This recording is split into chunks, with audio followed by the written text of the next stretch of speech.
Hi. Hello, everyone. I guarantee this one is going to be a slow one, but I want to do it anyway. It always feels like the most... People ask for more. People ask for more. They want more genres and more things that we do, but then most people only come out to the metal stuff. So it is what it is. We're going to see what's going on today. Hi, my name is Tyler. Welcome to the Amp Sim Show today. We've got a fun show. We've got a couple of shows for you today in the same day, and it's going to be a fun day. Give me a bunch of giveaways today, and the holiday spirit rolls on through. I'm excited to be here. I'm excited to be here with you guys. I'm excited to just sit here with my beloved telecaster, Wayland, not Wayland, what Wayland is in my hand. And this one is sort of a reverse Wayland, though. We're going to talk about this guitar a little bit as we go. It is one of my favorites, all-time skis. And we're listening to the background today. It's going to be all mostly Johnny Highland. And Johnny Highland is this man right here. This is his album, All Fired Up. We're going to listen to All Fired Up and a few other albums today. That first song was Barnyard Breakdown. I like it so much, I'm going to listen to it twice. We're going to start that song all over again just because I love it so much. And it's just such a fucking absolutely monstrous guitar song. I'm going to go over a few rad plugins today. And we're going to talk about what it takes to get a good country tone. We're also going to talk about why.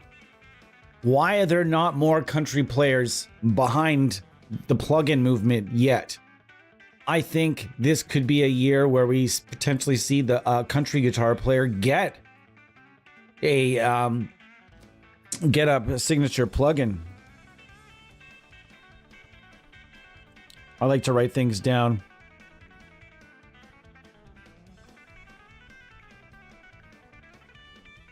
I like to write things down as they come to my mind. Hey, what's going on, Pedro? Also, if you're in the chat, we'd like to hear from you today. We'd love to hear from you. This is my guitar, Wayland. This is an absolutely pimped out, made in Mexico, Mexican-made Telecaster, Fender Telecaster. This is not a high-priced instrument, and even the mods they did to it were not extraordinarily high-priced either. Talk about this guitar as we go. I love modifying guitars, guys. I love it. I love it so much. It's one of my favorite things in this known universe to do is modify guitars. So we're going to start talking about that more and more as we go. And about how modifying a cost-effective to mid-level guitar may be your bag. I'm drinking some coffee during this fine stream. Ton Guitarra, how are you?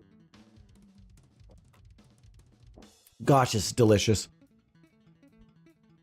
All right, so what are we doing? What are we doing today? We're just hanging out. And we're going to be starting out. Fuck, that is a great riff, isn't it?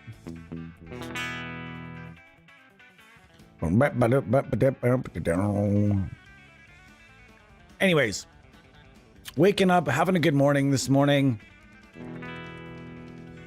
And just having a good day. I'm going to use this with the onboard cabinet. I know it's quiet. We're going to make it even quiet. We're going to make it louder here in a second, guys. This is going to be on in our background the whole time, though.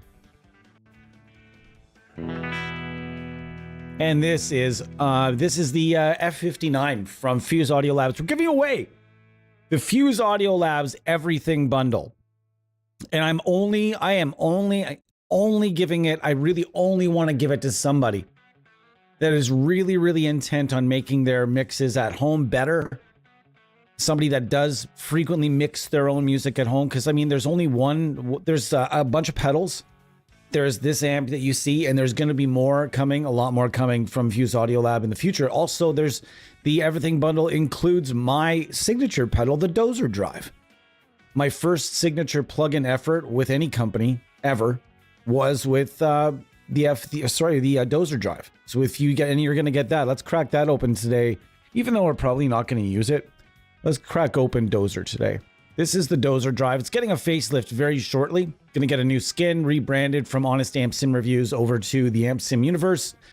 And a few other things we're going to be doing to it. Going to make it look, changing the colors and some other things, adding more mods. Because I like mods so much. This is going to be completely rebranded. You're going to get this in the Everything Bundle. I just want to know that you're out there and you really want to make your mixes better.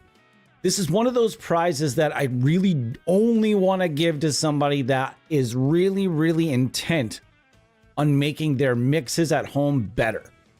Because everything at Fuse Audio Labs will, in fact, factually, everything there will make your mixes sound better. Every single thing they have in their lineup. Minus like the Octafish, but that's pretty cool for keyboards. You'll see. Anyways, what's in our lineup today? Not a huge lineup because I realized yesterday I bit off a lot more than I could chew. We're going to start a new segment called Who's the Heaviest of Them All? And yesterday we had some fun yesterday, but man, it's been some long days of a lot of work.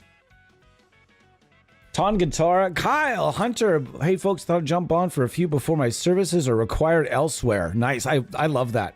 Going to be here throughout the Christmas season, as mentioned. It's not like I don't have Christmas plans. I have Christmas plans tomorrow and Boxing Day. I have Christmas plans as well as New Year's Eve. I'm going to be here with you guys New Year's Eve, doing a massive New Year's Eve giveaway of the Aurora DSP Everything Bundle. So the all bundle from Aurora DSP will be given away on New Year's Eve right here on a stream. Very exciting. Now, we're not using the Dozer Drive today. What are we after for tone, guys? Just to introduce what we're after. We're after twang. Now, my journey down the twang highway, I used to be, like everyone out there I knew, and including myself, was always after two things. They were after either the perfect chug or the perfect strummy rock edge of breakup tone. Those are two things that if you've ever really chased those with analog gear or digital gear or plugins, whichever, if you're chasing any tone, it's an exciting chase, am I right? Because you're never really satisfied. You know what I mean? You get to where you think, oh my God, this is the best chug I've ever fucking heard. And then all of a sudden, oh my gosh, guess what happens? You move along, you hear somebody else or somebody else on YouTube, or if it's a friend in your jam space, communal jam spaces are the fucking best with people that are gear obsessed because you're getting together and you're doing this kind of like what I like doing these little chats. But anyways, the chase of twang is very similar. I chased chugs. I chased them. I found the rig that in my opinion, gave me the best chugs I ever heard, which was, in my opinion, in the analog world, was a way huge green Rhino into a EVH branded 5153. The Protone Dead Horse was my second place. And for a cab, for me, it was the Crank Rev 412. That was the best rig I ever had for chugs. for that Marshall edge of breakup rock, loud rock tone. For me, the best tone I ever got was an Soldano SLO 100. That's where I had became comfortable with where I was at. And then I heard real twang, Brad Paisley, Johnny Highland, Brent Mason for modern style twang. Then you go to the old style twang as well, where it's just really, really raw sounding twang, but it's still very much there. I heard that and I went after the same thing. I needed to know which pickups I needed. I needed to know which guitars I needed. I needed to know which amps I needed, which picking technique I needed. And it was a long, and man, I can tell you the twang journey was fun. And I learned a lot, and I'm happy to pass along to you guys. One thing I found in my twang quest, the first time I ever did a country and blues feature on Honest Amp Sim Reviews did this about, I think this was about 7 years ago now. Okay, about 6 or 7 years ago, we did this country and blues month where I interviewed a bunch of any country and blues player that wanted to talk to me, and none of them were really plug-in efficient. None of them. We just talked about gear, and none of them were plug-in efficient. None of them used plugins. I know one of them that eventually, when Austin Crum went on to use, he uses a lot of plugins now, but for the most part, the country world is very similar to the Doom world in that country players just don't feel like they need the digital aspect in their lives. It's very much still old school Fender, Vox, Dr. Z powers the world, you know, and of course there are other amps as well. Matchless gets a lot of Matchless gets attention. You guys be the judge of what you guys think gets the most attention in the twang world, but this is definitely going to be a bit of a different bird. All right, what we got here?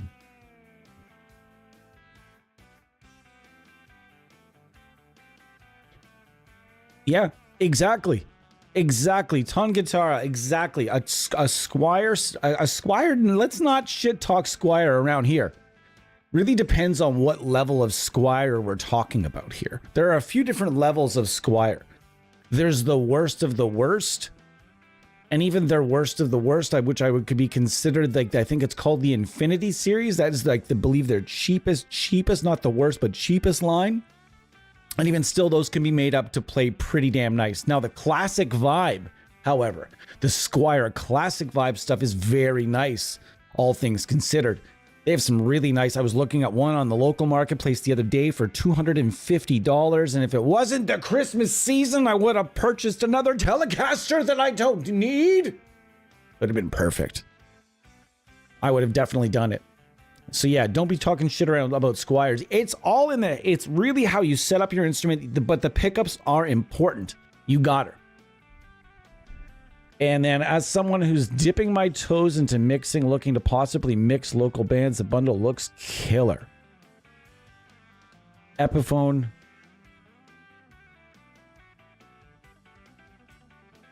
Wow, that was a nice little, did you guys hear that nice little lick?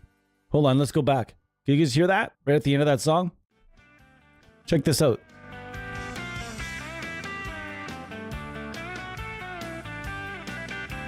Right about here, actually. What an ending. Check that out again.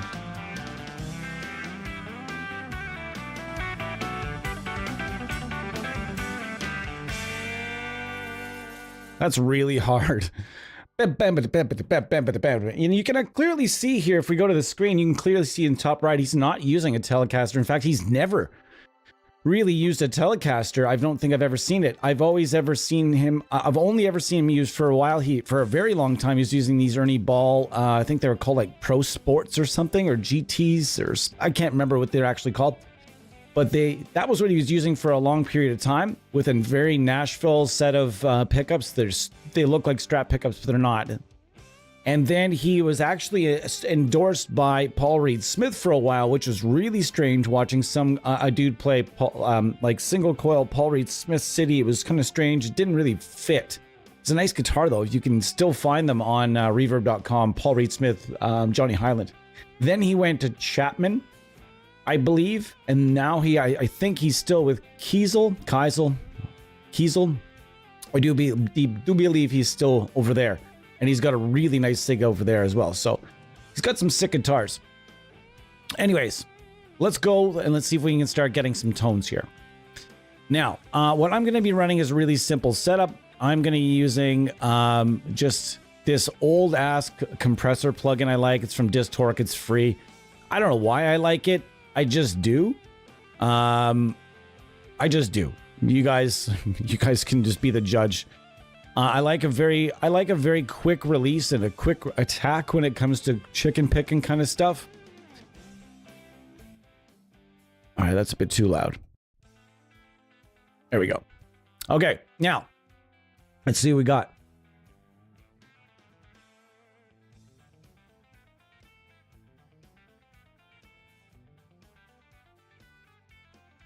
Wow, what a strange lick.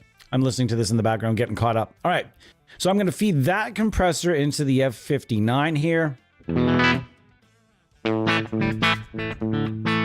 Now, be gentle on me today, guys, with my chicken picking skills. Please be gentle. Please, just be gentle on me here. And because it's just, I'll be honest with you, it's just...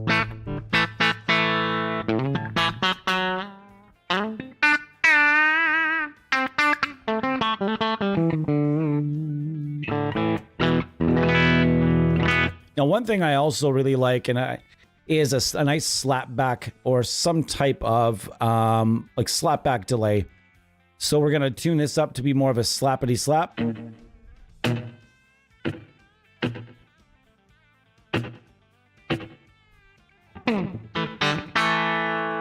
That's not bad. I'm going to bring that down a little bit.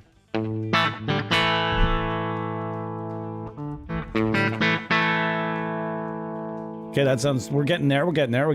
We're getting there. We're going to go to the bright side. Going to keep it there. Oh, we're getting closer. We're getting warmer.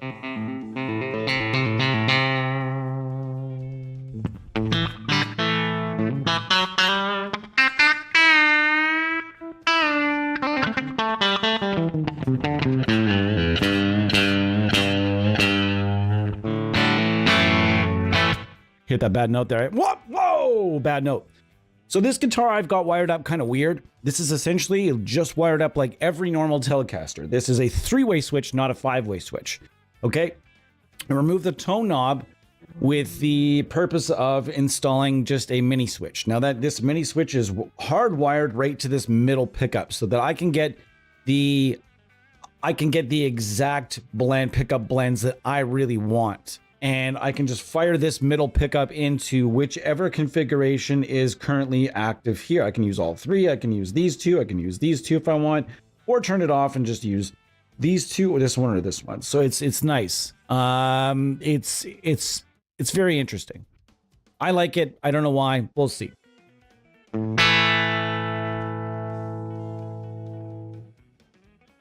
All right, we are going to put on, I'm just going to put on my regular. Sometimes hearing new playlists throws me off. I know it's not all going to be country, but we're going to throw on our regular playlist for now. There is country in here, though. Okay, so we've got a nice compress. Really, how much you squash it is going to depend on if you want it to sound a little bit more vintage or more modern. I feel like the compressor came in and got way more squishy and squashy over the years. And you'll truly see some of the best guitar players on planet Earth playing as session guys in Nashville because there's a lot of work. And if you can be proficient and if you're that type of player that can walk in, nail something, and walk out of the studio like you were never there, as I mentioned yesterday, not typically, but sometimes the way that country artists operate is that in the studio, you'll hire a studio band. And then for live tours, you'll hire a live band. That's the way some of these solo artists do it. And then some of them have, many of them now have like that full-time band that is just full of absolute monster ninja players, studio session players, and they'll travel. Whereas a lot of session people they don't tour anymore. They don't tour a lot anymore. And to get them to go on tour costs a lot more money. So that's why am I talking about this? Well, if you're the type of player, guy, girl, if you're the type of player that can walk into a studio and nail something and you're not costing the label and the artist a lot of money, That's what they like. They love that. They love people that can walk in and do it in 1 to 3 takes tops. Talk about it a little bit, rehearse it a tiny bit, and then just do it. And that saves people money, and you look awesome by doing that. And then they'll, turn to somebody else for the actual touring portion. That maybe is a little bit less experienced in the studio, but crushes it live and wants to tour, etc. So that's not exactly the way it works in all cases, but in some, yeah.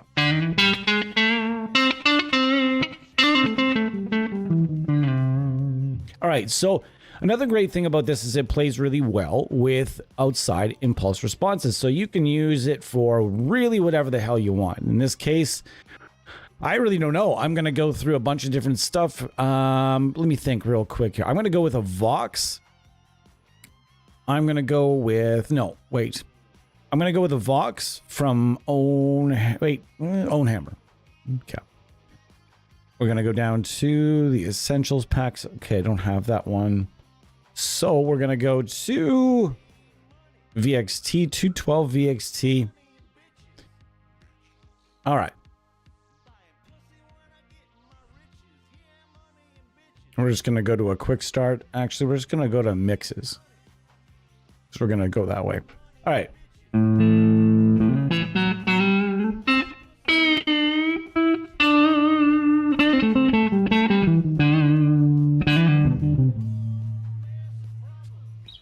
Blend in that middle now.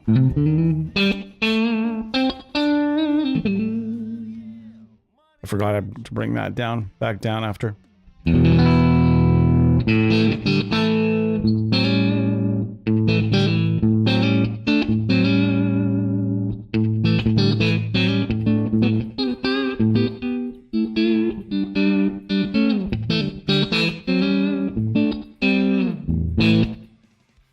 Not too shabby. So here's without the middle. And with.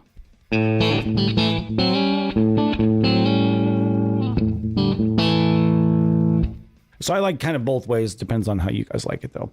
Yo, Fraser, how's it going? How's everybody's holiday season turning out so far? I hope everybody's having a great holiday season. I'm going to be with you guys later. Sorry I wasn't here a bit earlier.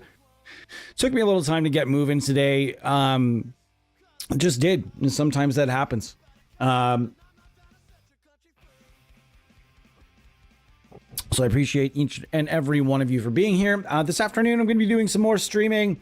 I've got nothing going on. I don't really have a video game to enjoy during the holiday season, although I'm going to crack... Has anybody cracked open the new Cyberpunk update with all the new cars and stuff? Is it cool? Do I need to jump in right now? Is it something I can wait for? I've been playing Rage 2. I got it for like $10, and a lot of people apparently really hated it because it wasn't like Rage 1. But if you were to play it as its own game, I've never played Rage 1. I don't care about Rage 1. Jumped into Rage 2. Had a lot of fun. It's like cyberpunk for dummies. It's like a very low-tech version of like cyberpunk outside of the city. I don't know if that makes any sense.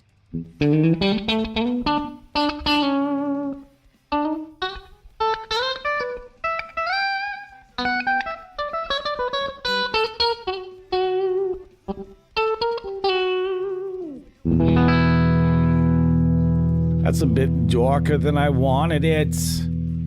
I'm just going to turn up the top end a little bit here. And so, yeah, we're having some fun creating some lovely tones. And I think so far it's sounding just great. I'm going to make sure, though, that... I'll make sure that the level there is... All right.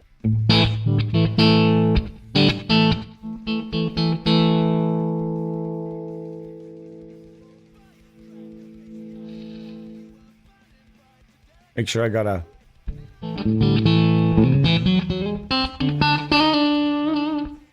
Cool. So far, so good. I'm going to turn this down a little bit now that I've got this sounding pretty good. And we've got a lineup today, folks. So one thing I really would like to try outside of it's cool that Mixwave does this. They have their effects available. And where did I put it? Mixwave. Here it is. This has got to go here, and that's got to go down here. Okay, cool. So we've got the, we'll start here. This is the MixWave Creamer JHS Slap Boost. And this is pretty cool. This thing is very cool for creating like country, rockabilly, psychobilly, that type of stuff. Anything that you surf, of course, that as well. We're going to throw this in the mix at some point. Right now, it's just kind of going to chill. And I'm using the F59. We also have the Nembrini Audio Double Reverb, the fairly new, as a matter of fact, fairly new. And I have not really put a ton of time on it, so I'm looking forward to it. We have the full plugin of the MixWave Milkman Creamer.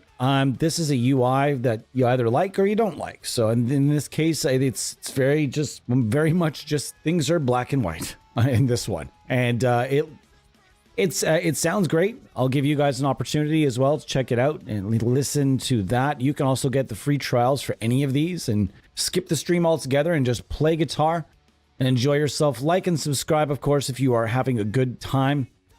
We have the Fooch Train 2. Very, very cheeky and very underrated. And both Fooch, we're going to talk about both Fooch amps. And I know it looks like fucks, and of course it does. I really wanted to get a hat, a Fooch audio hat a long time ago. I saw a couple of them around, but apparently they just didn't really make any. It was just for like stuff that for YouTube videos. I really wanted one. And then, as per request, we have S-Gear 3. In my opinion, the only thing this plugin needs is, at this point, needs a graphic, maybe a bit of a graphic upgrade. Hire a graphics person to come in and just like make this look even cooler. And apart from that, this thing still sounds awesome. He continuously updates it, has not come out with any other plugins. He's just done this as his kind of spare thing, and he continues, this plugin continues to thrive. It is to this day the only plugin that a lot of people will use. And those people are like older users that came into the plugin world. They started with like something like Amplitude. I remember talking to this one guy. He's like, I started with Amplitude, then I went to Scuff and S-Gear, and I never used anything ever again. He's like, I haven't found anything that feels as good, sounds as good. So we're going to test that theory versus some of the industry's top plugins today. That being said, I've not done the update yet.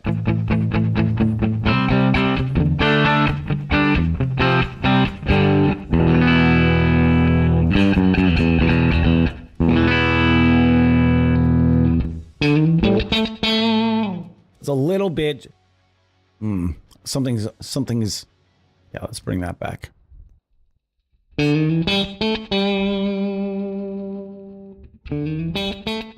Yeah, I'm gonna keep it on the low.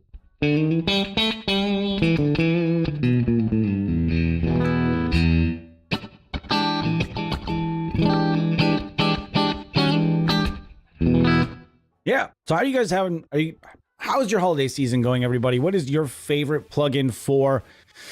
What's your favorite plugin for clean tones? I would love to discuss it. We're going to be discussing that. All kinds of things happening today. Oh, wow. I see Tyler's using vitamin C. Isn't that the really old compressor plugin? You're fucking right. It is. It's ancient. But why? Why do I use it? Because it's easy. It sounds good. It still feels great. This thing's old, dude. This thing's really old, and it still sounds good. So I still keep using it. I've got a billion compressors I could be using right now, including a billion compressors. But this one just makes sense. I don't know. It still sounds good. It still feels cool. I can get as squishy and squashy as I'd really like to. Really, you can do whatever you want with it, and it sounds great. So I continue to use it as my go-to for this purpose, not all compressors.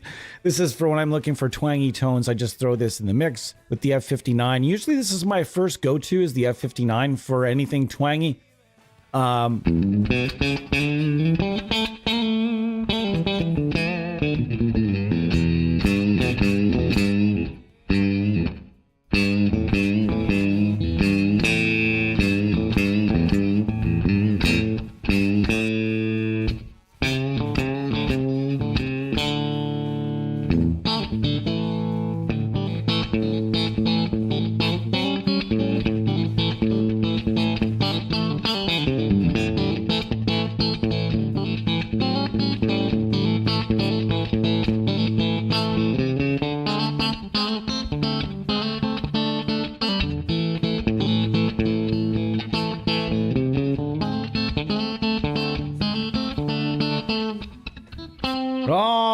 I lost it.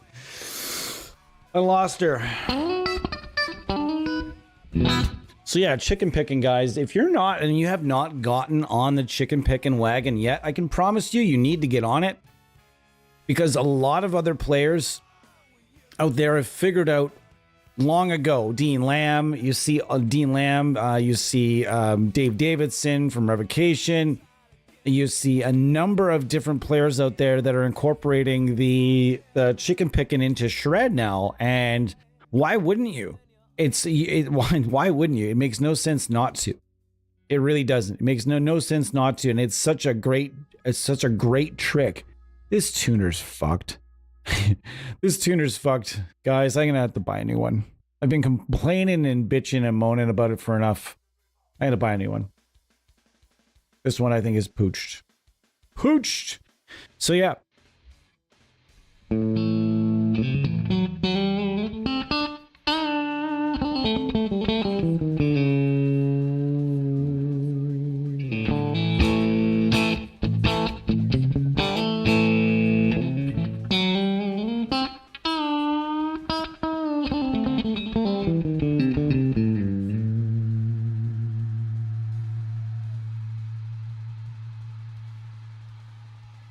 All right, I can do that.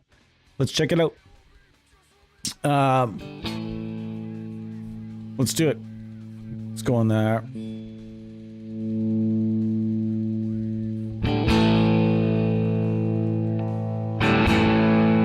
Remember, I don't have humbuckers and a Les Paul right now, though, right? Let's just remember.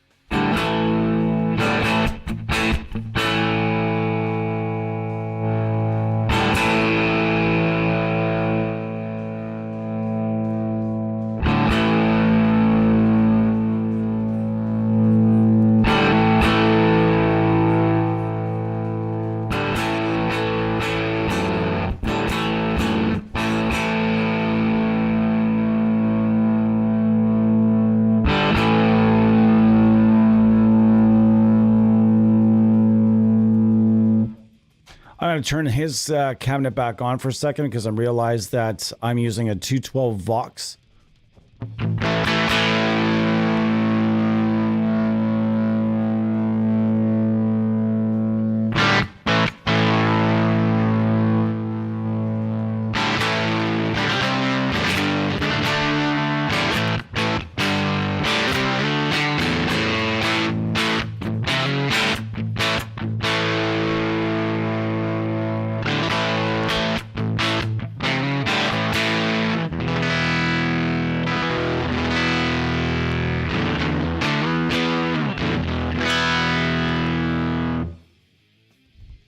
It's tougher to do.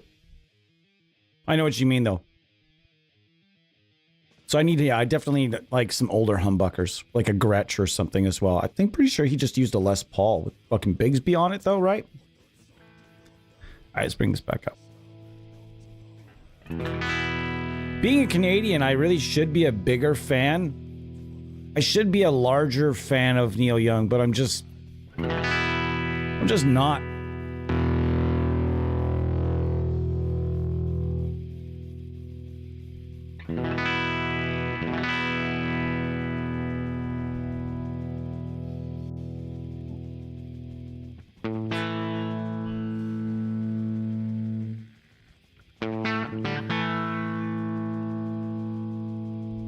All right, go back to my bright channel and bring that back a little bit.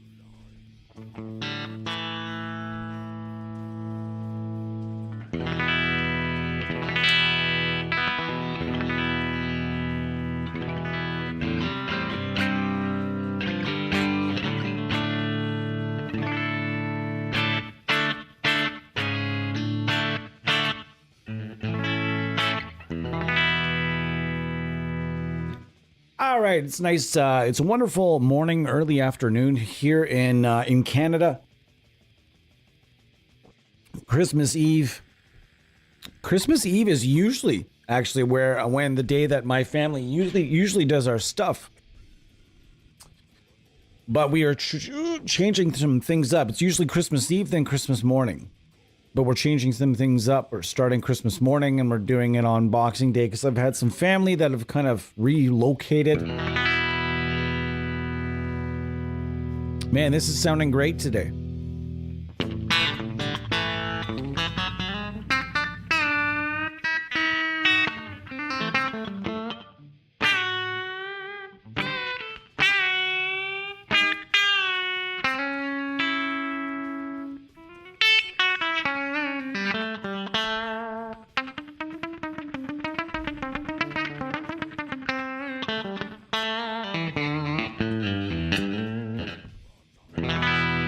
I wish I was a little bit better at this whole chicken picking thing, but man, when I was at it every day for like a few hours a day on the couch, and when I was in college, I was kind of most active, and it's just hard. You really, especially because you are unlearning some like severely ingrained muscle memory stuff. Like you are forced to do things differently. But I have to say, ever since I've gotten actually a little more comfortable, I'm still not comfortable with the banjo rolls.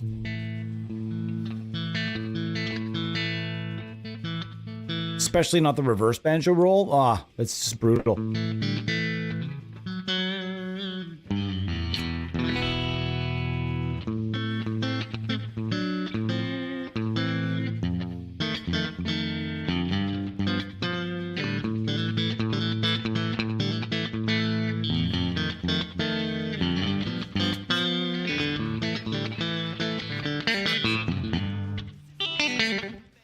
Ah.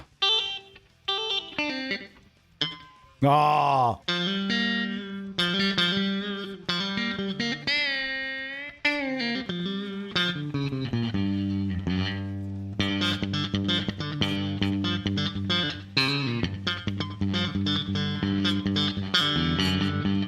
Oh. Ah. Songs I used to be able to play. Man.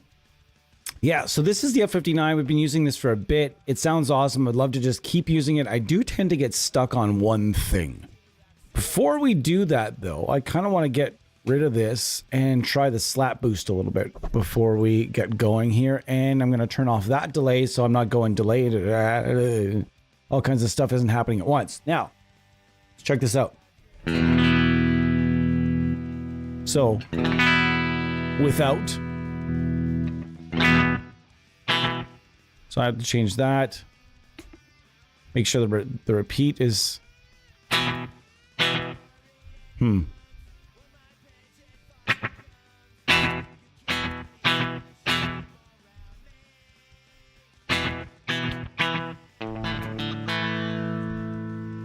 Still a bit too loud. So this is interesting. I'll show you why this is interesting.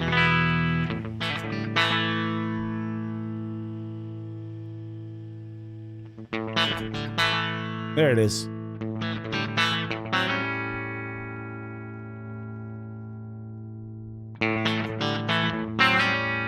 And then you turn on the boost.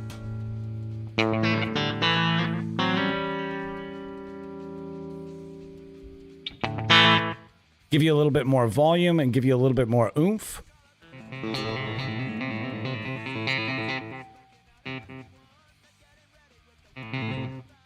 So yeah, you can beef things up a little bit, give yourself a little bit of... I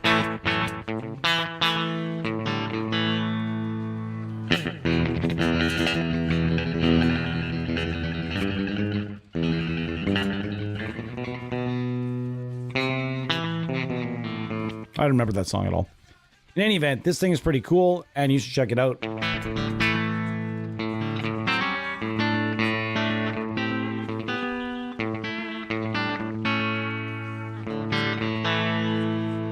And this comes with the Mixwave Milkman Creamer collection.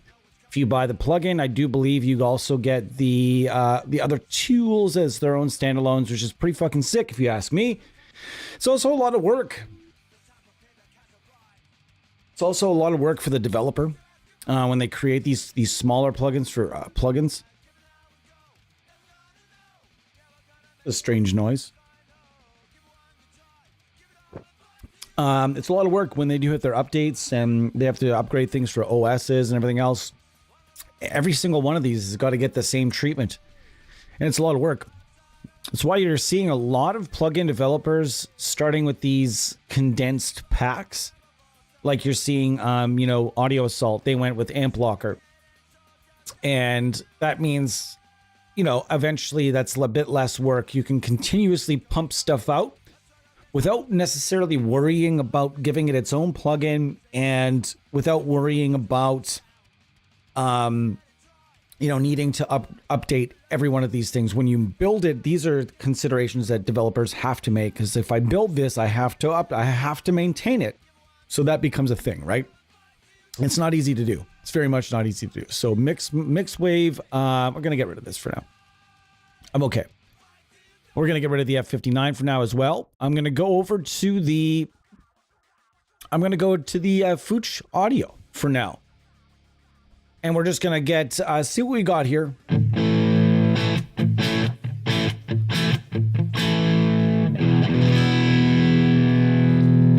Now, here's the thing about Fuchs Audio's amps. This particular amp, the Train 2, is based on, it's sort of their version of the old, oh geez, what were the amps called again?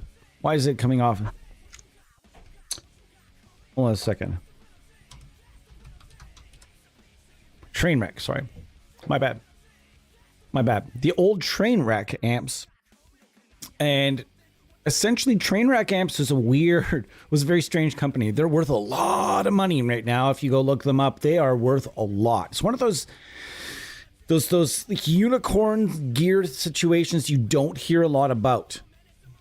You don't hear a lot about those unicorn gear scenarios with, you hear about like the Centaur, and you hear about, the Dumble. But you don't hear as much about the Trainwreck stuff. And Dr. Z's Z-Wreck, as well as the Train 2 here, is based on that sort of technology. It was this dude that essentially, if I've got the story correct, the basic version is that he got sick of working at Ampeg and decided to go and start his own company. And he made some really strange amps, some really strange looking amps. They looked like they were made out of your grandmother's. Go ahead and look it up. Tell me I'm wrong. They look like they're made out of your grandmother's. Like, he just like looked at one of those old dressers and was like, I'm just going to carve it up and fucking use the sides as panels and, and he made these really interesting amps that now live in, Bo probably guarantees to know, by the way, the F59 can doom, and the F59 can also be a bass amp, as we all know, bassman bass amp. But you need to change up the IRs a little bit. We're gonna do that throughout this holiday season. We're gonna do all kinds of different things. I'm gonna write that down. F9 59 doom plus bass. Cool. All right. So another thing. So about these amps, he's got another one. The other one is a Dumble clone, and this is a Trainwreck clone.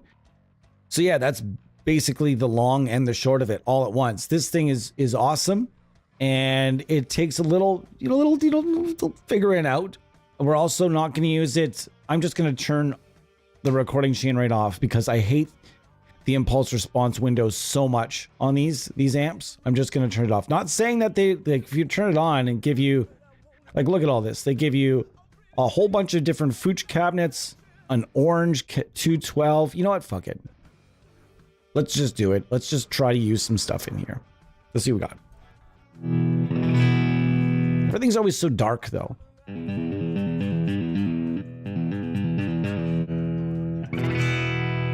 That sounds a bit better.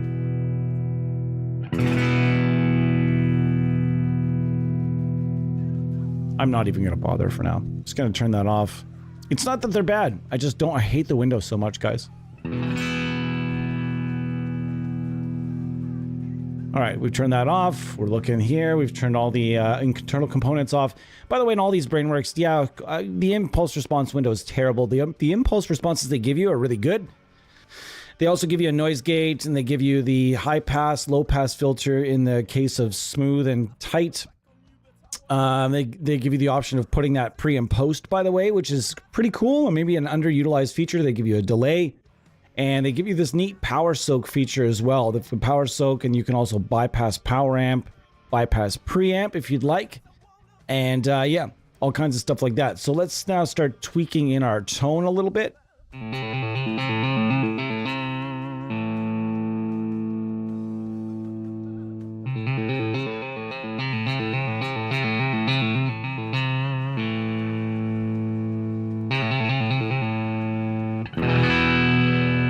Cool, let's get our slapback delay going again.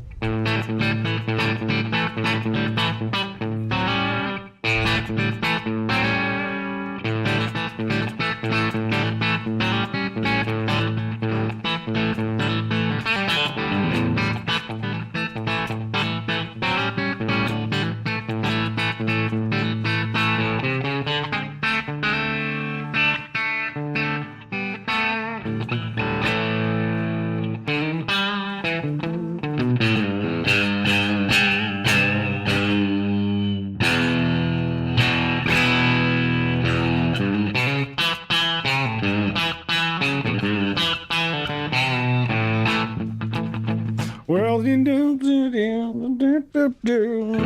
myself to sleep. That's Dwight Yoakam.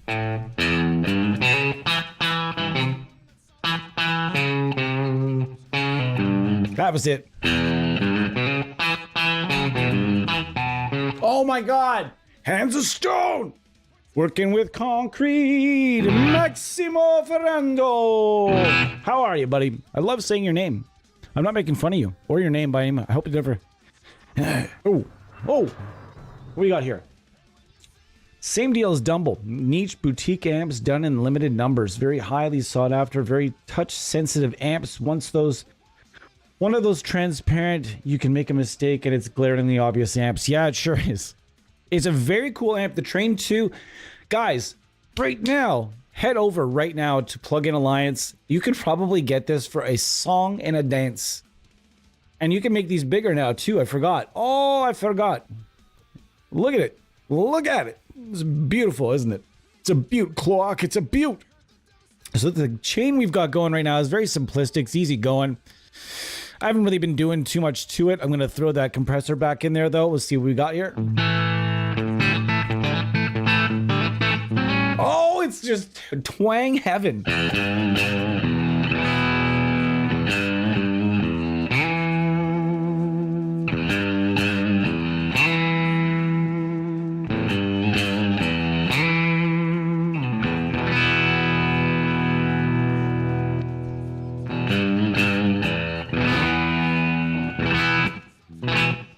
So yeah, we've got things going right now. We've got things going. This is what happens. You sit down.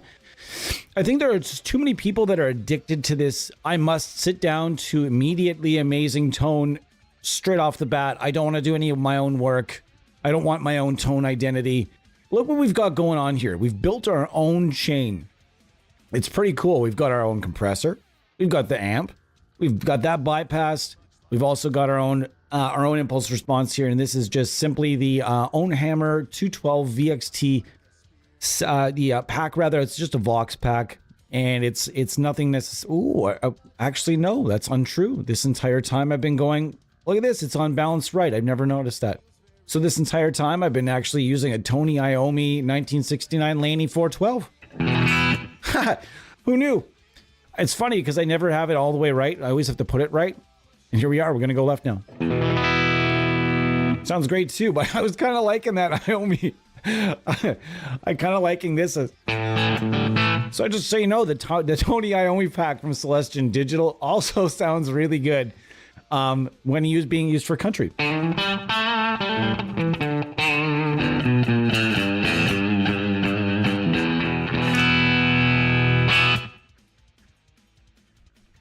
When you come to Argentina, I invite you to have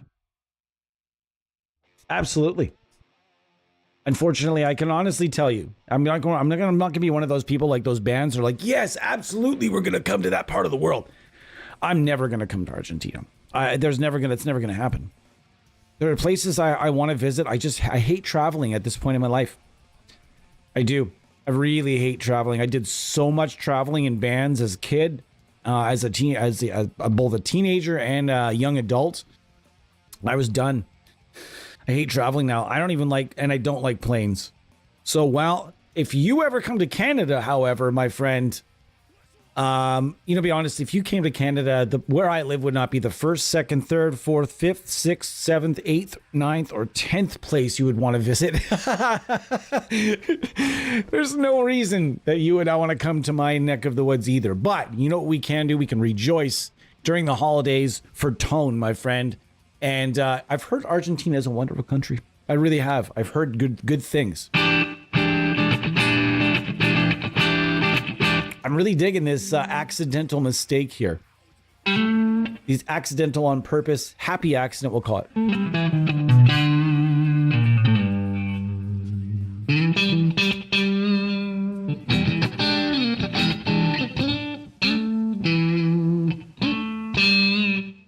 It's a little too shiny there. A little too shiny. Let's bring that back then.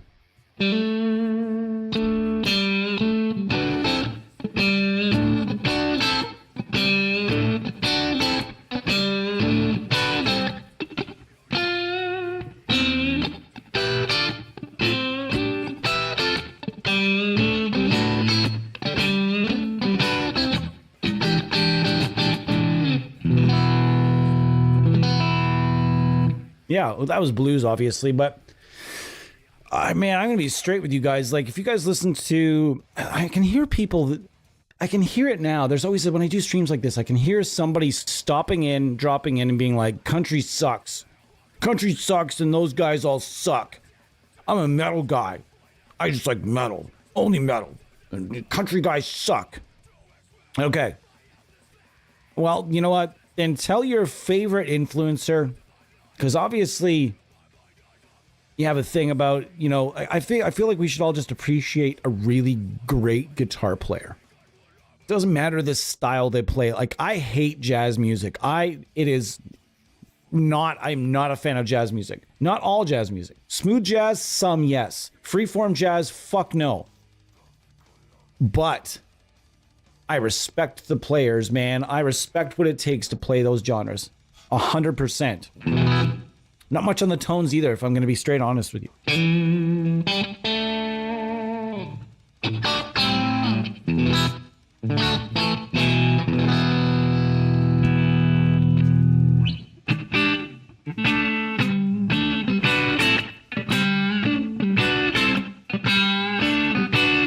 These are Nordstrand audio telecaster pickups, and I got them from Nordstrand to test a long time ago now. And they just kept on living in the guitar because I loved them so much. There's another guitar that just sort of ended up with its forever set. And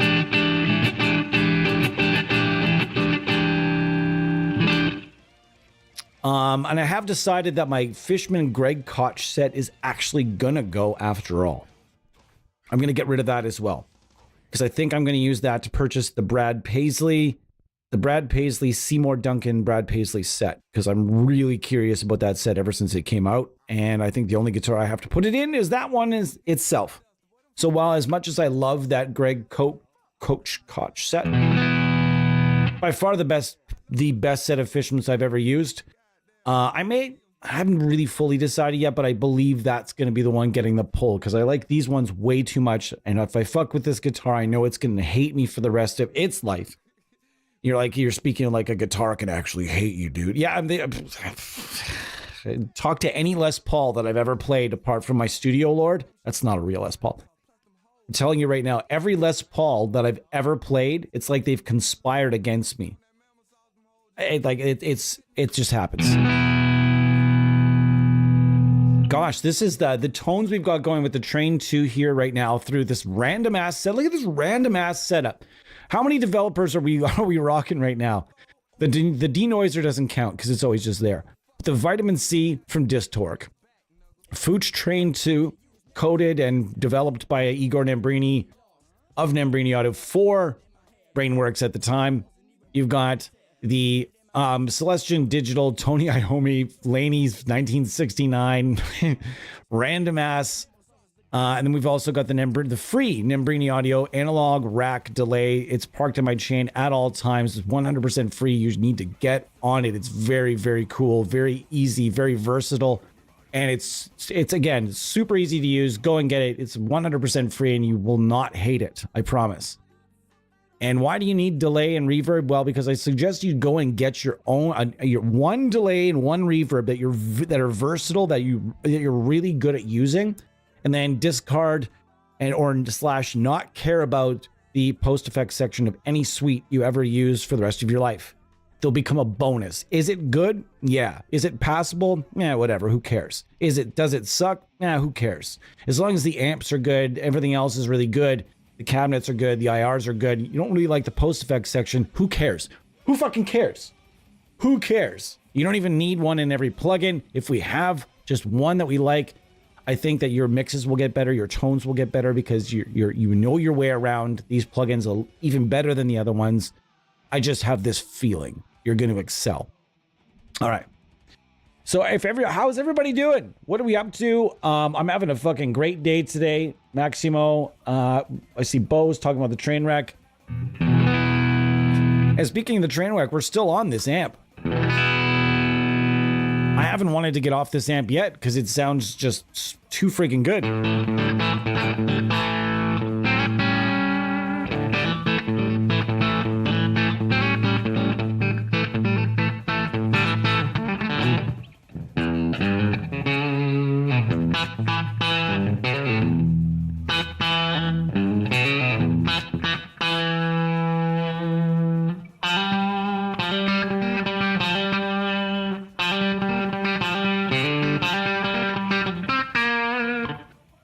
I'm going to try to play this riff. Oh my gosh, come on.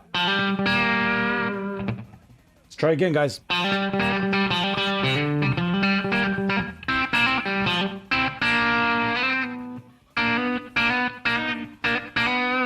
Okay, guys, I'm sorry.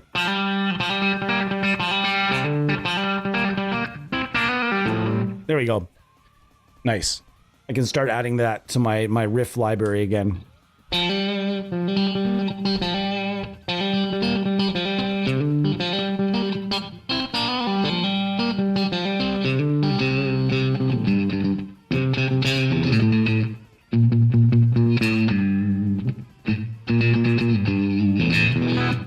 Yeah, fuck yeah. This is great. I didn't think the train 2, it just happened to scroll by it. I'm like, yeah, the train 2, man. Where you been all my life?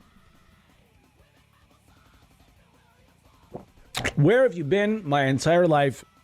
Yuck it up, guys. 8 folks in here. We got 8 people. I'd love to have a bit of a chat.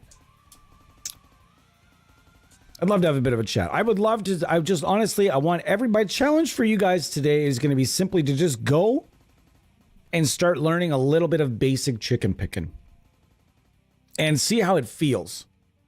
Honestly, oh man, we always got to listen to the Danzig impression. It's got to happen.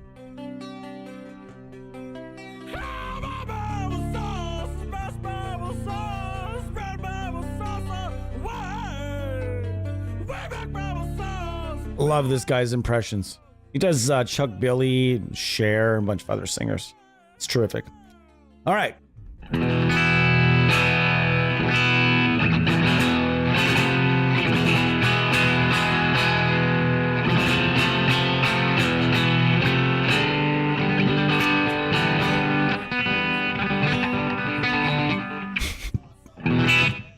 Is there anybody out there that's proficient in flamenco guitar?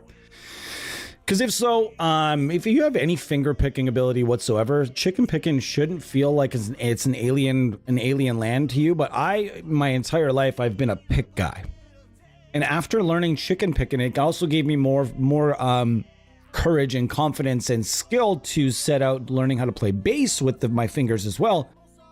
When I started trying to use a finger pick is where things started. Man, I cannot for the life of me. I can try it.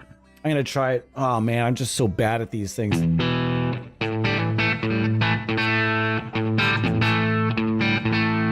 You can really get a better angle at it.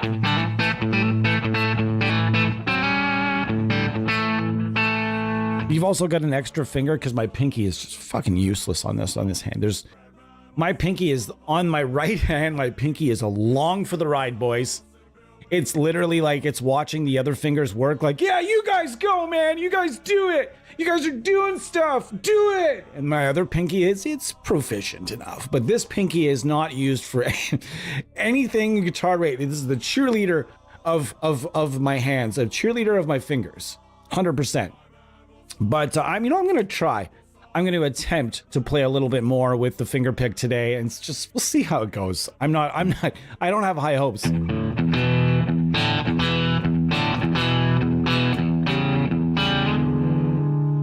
I think I lost the chat, guys. I think I lost the chat. Nope. It's just that we're not chatting today.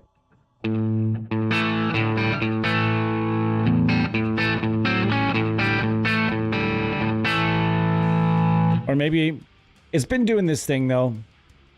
Oh, wait a second. What are we doing here? Yep. Okay, here we go. Pain in the ass for me with the numbness in my left hand. It was actually proficient with chicken picking, early 2000s, Zakk Wylde stuff. But that's another guy. Why hasn't Zakk Wylde done a country album? Can we be honest with that? Why? Why has Zakk Wylde not done a country album? He can sing it perfectly. We know he can play it perfectly. Why has he not done a country album? I mean, I know he's not, maybe he's just not old enough. Maybe he's going to wind it down and like, he's going to get, the whole biker gang thing with the Black Label Society, that's going to go away. Wouldn't we just love to see Zakk Wylde do Pride and Glory again? And then maybe mix a little bit of country in with the Southern rock? Ooh! Oh, that would be so great. Gosh, I would love it so much if Zakk Wylde, before his career, he decides to hang it up, which probably won't be for, he's going to be at this a long time.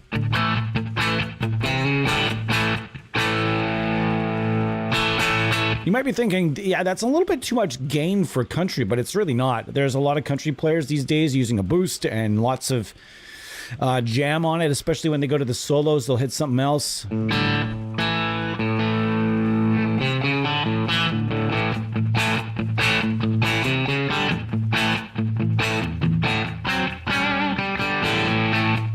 Book of Shadows has... You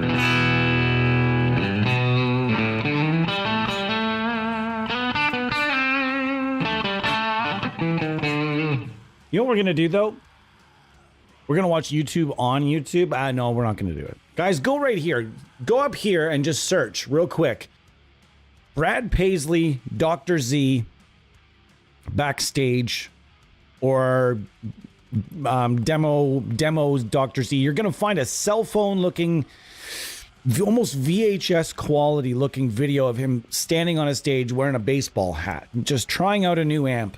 I'd want you to go watch that video and then come back when it's over, and then come back and tell me how you feel about yourself as a guitar player. His stuff is just ridiculous.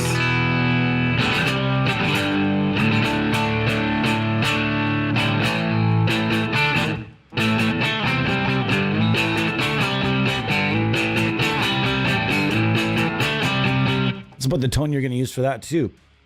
Yeah! Wow! I don't know. I have no idea what he says there.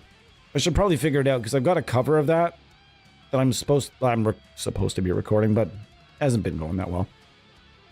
Diddly diddly diddly do. Hope you guys are having a great day. That is what we say around here often. And man, who wouldn't want everybody having a great day during the holidays? Hope you guys are... Hey, Tyler, 10 years in the future. Tyler, the new Andy Wood. Fuck. Get out of here. But that is one thing, though. That's interesting that you mentioned Andy Wood, because I was just going to mention Johnny Hyland, Brad Paisley, and Andy Wood all have something very much in common.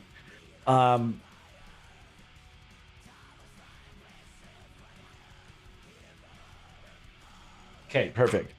Man, Andy Wood, Brad Paisley, and Johnny Hyland all have something in common. They're all gigantic Eddie Van Halen fans. And they all use the Van Halen style playing, and they've managed to forge the country and the Van Halen style together. It's really great to hear. It really is. Andy Wood is a phenomenal player, dude. Please don't ever compare me to Andy Wood again. It's just such an insult to Andy Wood. I could play guitar every day for 20 years and not be as good as he is right now. That dude is an absolute savage beast. If you haven't heard Andy Wood, check him out as well. Gosh, I don't really want to use anything else. I'm stuck on another one, folks. But here we go. We're out. We're going to go to S gear. Does this hold up? Does it hold up? We're going to find out.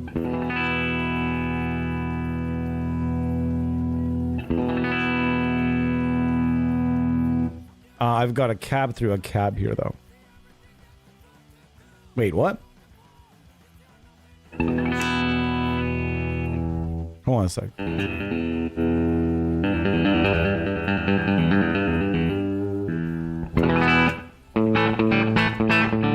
This is a 10-year-old no more than 10. This is like a 15-year-old plugin. 15-year-old plugin. Thing sounds unbelievable. And there's a compressor on the board here, and there's also a Centaur on board as well. But there's a whole bunch of different amps, and by all means, it's good for more than just this.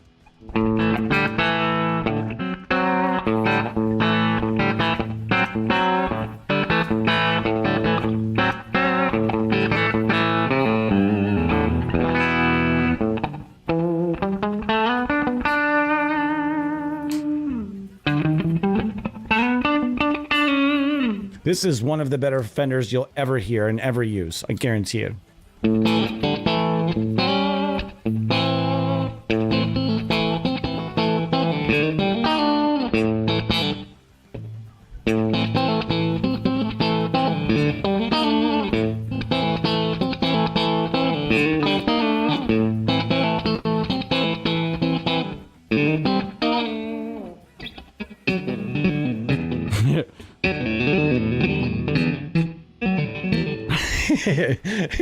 No, not on my best day. Yeah, the country rock album, acoustic. Zach uses a ton of chicken picking when he plays acoustic. Oh, I just had no idea. So video now, and I feel like I don't know how to play guitar. Trust me. Yeah, but you're also a bass player, dude. Frothy Carapace. I'm calling you that. Twang's good, dude.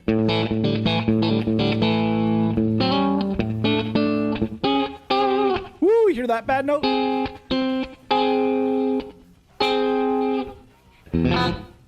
Don't be afraid, bad notes, guys. Lean into them. Man, I'm just so good. I am Sancho. You guys seen it? If you know, you know. What do I do? What do I do? I am Sancho. If you know, you know. That's all I can say. There are many Toms in the world. Many GIFs as well. But you are Sancho. Man, if you don't know, you don't know. And if you know, you know. I'm just going to be honest. It's a movie called Orgasmo. If you haven't seen Orgasmo, is the guys from South Park. It's, I think, their first movie. And it is funny as fuck. It is so fucking funny. One of the funniest movies you'll ever see in your whole life. I guarantee it. You will. There's no way you could watch it and not laugh. You have to enjoy stupid humor, though. This thing really still just absolutely crushes. Crushes.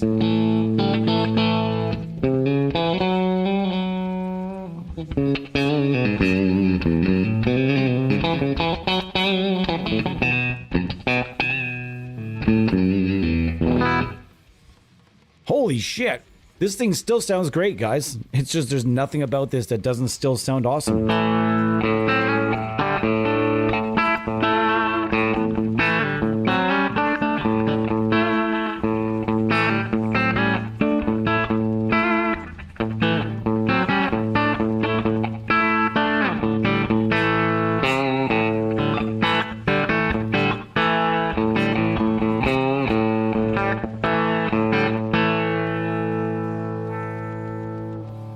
Yeah. Hell yeah, guys. Got 9 people in here today. That's terrific. Yesterday, we had over 20 people in this stream, which for me is crazy, guys. Thanks so much. That makes me feel a little awkward and a little underprepared at times. It's not G sharp, it's fucking E. I wonder if the store is open today. I wonder if my local music store is open. I may go get another clip tuner.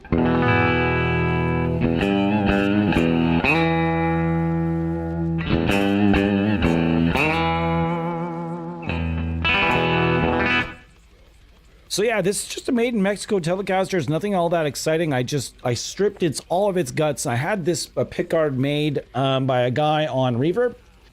It's made of leather. And it was made custom to accommodate another pickup here. I almost got him to make this as big enough for a strap pickup instead, but I decided to just go with the regular. It wasn't very expensive. I think it was like $50, 50 or $60 or so. It looks terrific. As opposed to the way that Waylon Jennings did his was that there is leather on the entire guitar body. It's a leather wrap that is tightly strapped to the guitar. I just noticed the other day that the dude in Spirit World actually has it. He actually has an LTD, like a 7-string with like the reverse headstock and everything, but with like a leather wrapped Waylon body. I couldn't believe how cool that shit looked. It had me thinking like, just shit, oh, wow, that would be cool.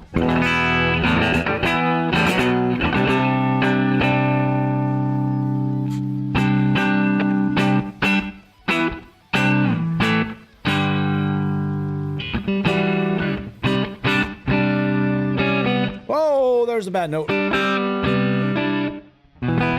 Yeah. Open D with a slide. I'm so bad with a slide. I'm so bad with a slide.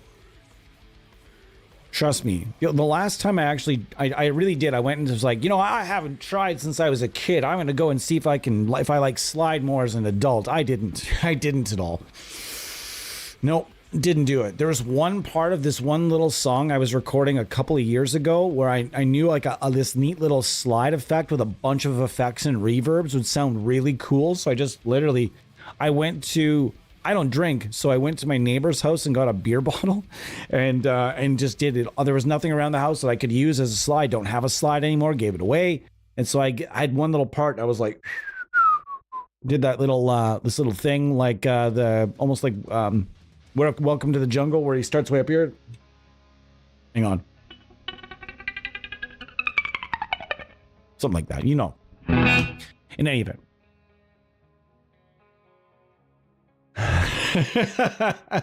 Wrapping your guitar in denim. That would be so shitty. Just think about that. You'd wrap your guitar in denim. Guarantee somebody's done it. Just go look it up somewhere. And I'll guarantee. Imagine how uncomfortable that would be to play. As if the leather wouldn't be more uncomfortable enough. The leather would be really uncomfortable as well, I think. So yeah, we're proving here in the middle of proving that S-Gear still rips. Which was never in doubt to me.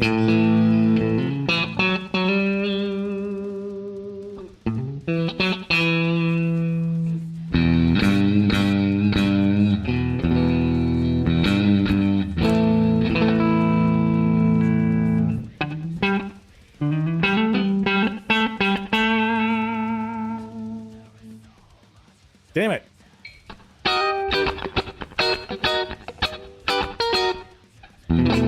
So yeah, there you go. S-Gear still rips. We knew it. I really don't think there was ever in jeopardy though. If you're curious, these are the other amps. There is the Duke. I don't know what they're all based on off the top of my head again. I'm pretty sure this is a Marshall. It's called the Steeler. The Jackal, which I'm understanding is an Soldano. Is it the X88R or something? I can't recall exactly. I know this. I'm pretty sure this is a Soldano. And you get the Wayfarer. And then you get the Custom 57, which is one that we were using just now. S-Gear is still out, and it's always maintained. This is, I would consider like an old car. You know that old guy? I'm not saying that the dude at Scuffham is old, but you know that guy that that likes to have new things all the time. New things, new things, new things. New things, new things, new things. And there's those people. And they have lots of things. And then there are people that only have one or two things and they treat them so good. Like that old guy that's got the car from the 70s or 80s that looks like it's never been driven because every time he drives it, he comes home and he polishes that little spot of dirt or something off it. Yep. We've all seen that guy. We know that guy. That's kind of like Scuffham Eskier. He's only got the one plug-in, but he makes sure this thing is absolutely pristine. It operates pristine. It sounds pristine. Everything about this plugin is pristine at all times, and I highly, highly suggest that you go and give them a shot. Give this a shot. It's going to get its own stream during the holidays here. I think we're going to do something. I'm going to make sure I write that down. I got to write everything down these days. Eskier. Yes. I think that would be a good pre-recorded video, actually, to do. We're going to be doing something last year for sure, because I know that'll get some views. I know it'll get a share, because Mike Scuffham is a really, really nice human being. And yeah, I know it'll get a share. I know it'll get a bump. And I would love to give it a bump to show everyone that this thing, yeah, sure, it's old. But yeah, it's fucking awesome still, okay? So I do believe it also comes with red wires, IRs that are pumped into it. If I'm not mistaken, oh, Scuffham and Redwire. I see there's a few here. And there's also Scuffham impulses as well. IR filters, straight DI with Z control. There was rumor he was going to add a bass amp, an old Ampeg to this. I don't know if there was any truth to that, but somebody had told me that at some point he was going to add an old bass amp to the mix here. And if that happened, man, that would be even cooler. My opinion. All right, guys, I'm going to take my 2 or 3 minute break now. I'm going to get myself another beverage as my coffee has now gone cold. It's cold coffee. Amazing. I'll sing to it later. I'm going to be back in about 2-3 minutes. I'm having a great time today.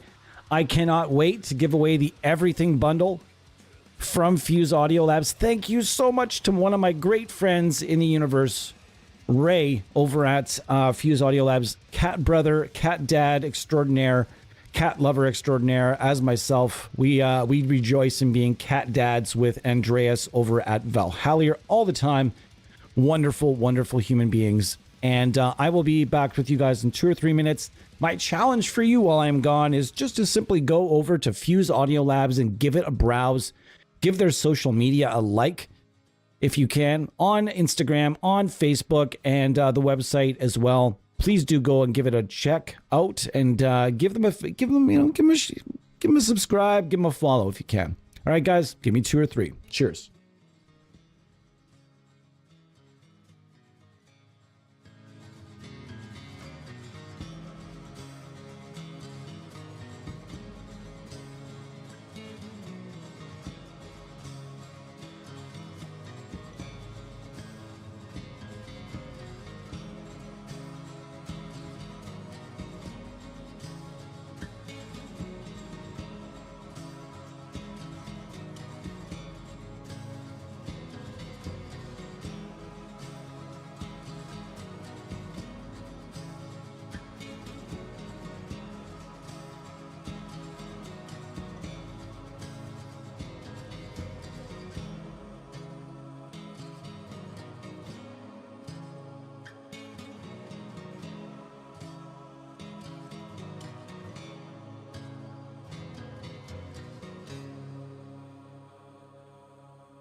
Gosh, I love the end. I love that song where I left you guys in that song. I kind of I just wanted to keep listening to it. It's fantastic. This is one of those songs you just can't be angry when you're listening to this song. Fantastic punk rock song by a band called Leftover Crack, formerly called Choking Victim. All right, guys. Hopefully everybody's doing great. I had to put the comments down here now because the source is now dying. Classic F.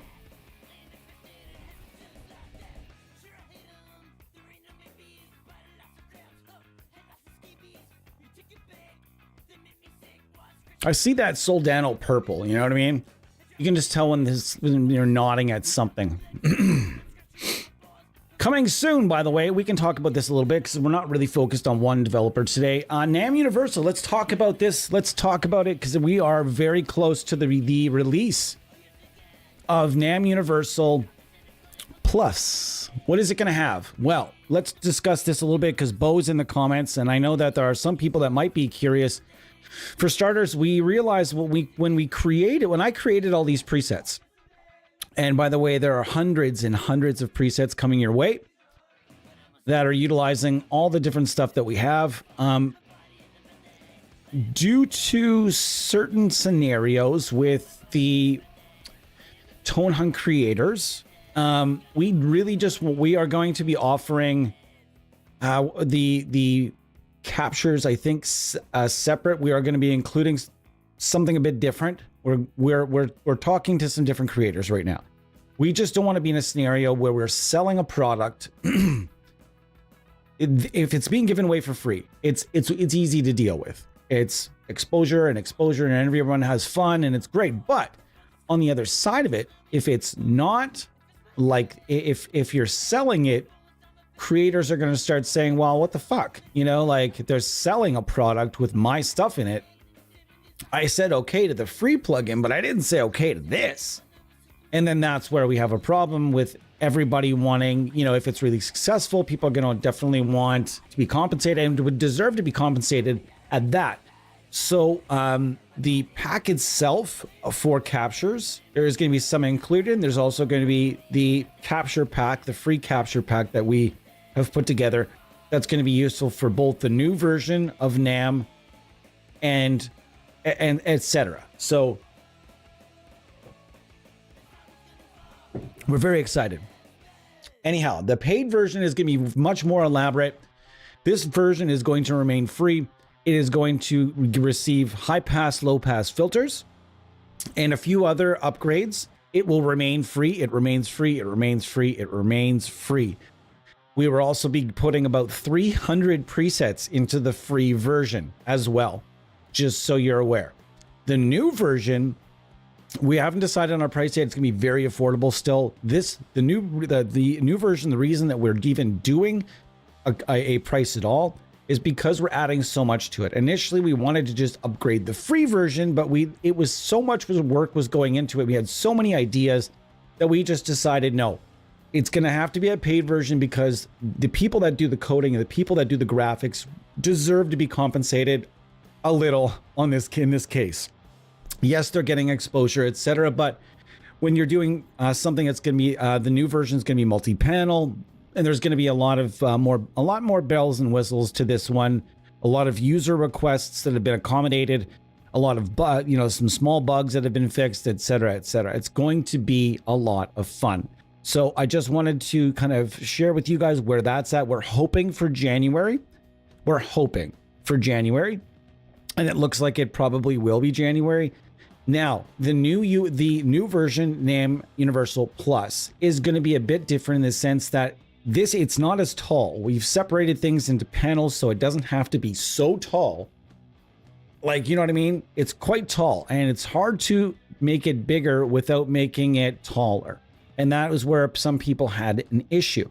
Now, getting by this, like I said, I'm just throwing this in because it's apparent we ended up here. We were talking about it earlier today, Chris and I. So this is going to be one of those scenarios where we've also upgraded the UI. Things look sick. Things look way cooler. Things look more detailed. You're gonna get what you paid for when you upgrade. However, for those of you out there that just want to continue to use the free one, we've definitely made some upgrades to it, and you guys are still gonna have a lot of fun with it. It's still gonna be awesome. It's still gonna have all the same tools coming along with it. The new one, however, gosh, the new one, hang on. I'm starting to get a cold. I just know it. Anyways, I'm just filling you guys in on where we're at. And man, the Plus version is going to be affordable. Just know that. It's not going to it's going to come out at $99.99. This is going to be probably half the price of Genome. I think Genome's at $80 right now. This might be $39.99. I think is going to be the ballpark. $29.99 or $39.99 is going to be the ballpark. And it's going to come with a lot more tools though, guys. It's coming with pedals, it's coming with multi-panels, multi-effects, all kinds of bells and whistles. Definitely 100% worth it. Man, all right. So let's continue. We're going to move through. I am going to use the Nembrini Audio double reverb. This thing is cool. If you have not used this, obviously based on a Fender, let's go to the cabinet section. There is a Fender Twin. You have another Fender Twin. You have a Bogner 212. You have a, oh man, nice cab selection. You have a Vox 212. You have a Hughes and Kettner 212, a VHT 412, and you're back to the start at the Fender. So I am gonna go along and we're just gonna see what we got here loosely. Ooh.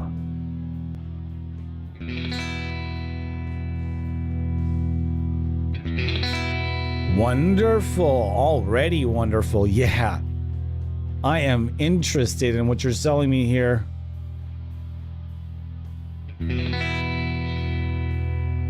This thing sounds great.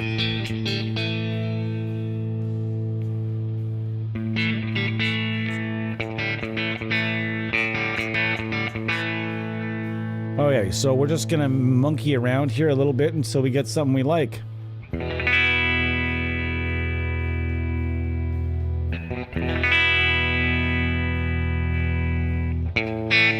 Ooh, as bright as the sun is.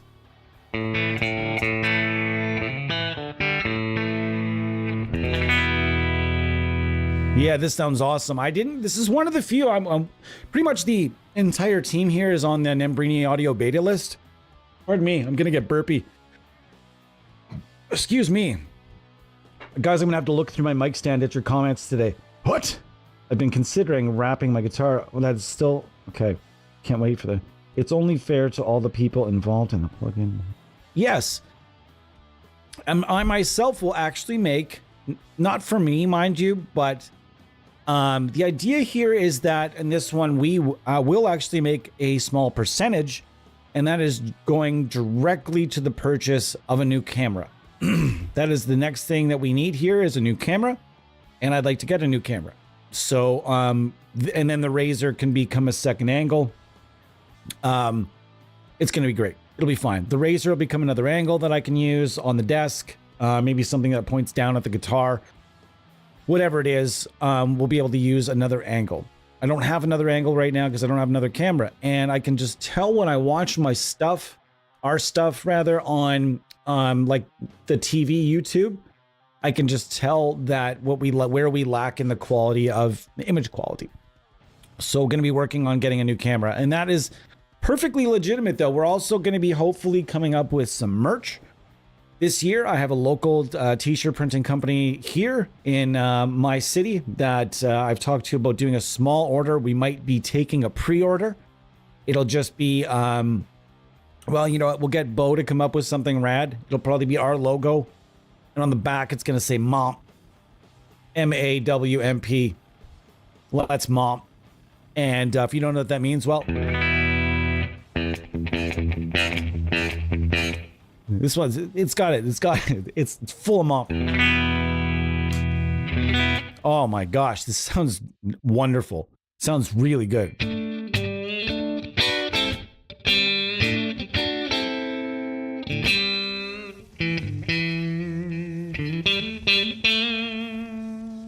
I am missing that tone knob on this, though. I do find myself missing having a tone knob on here. I might consider just putting a tone knob in and drilling in a spot for the mini switch, but we'll see.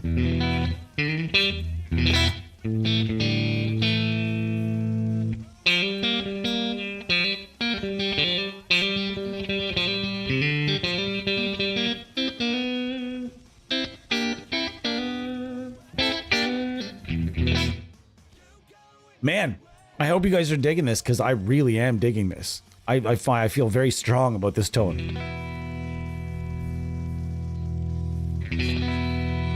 Let's mix in another mic here. I don't need the ambient because I've got a little ambient mic going on here, but if, say I wanted... Somebody mentioned this yesterday. Having the rotten pool verb.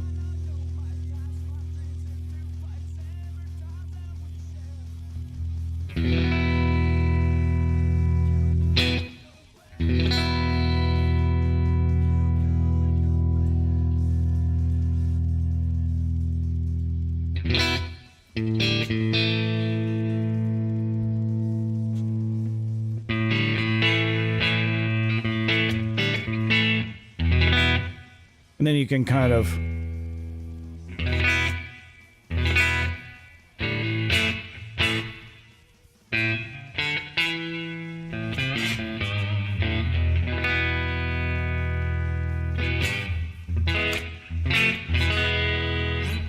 little out of tune.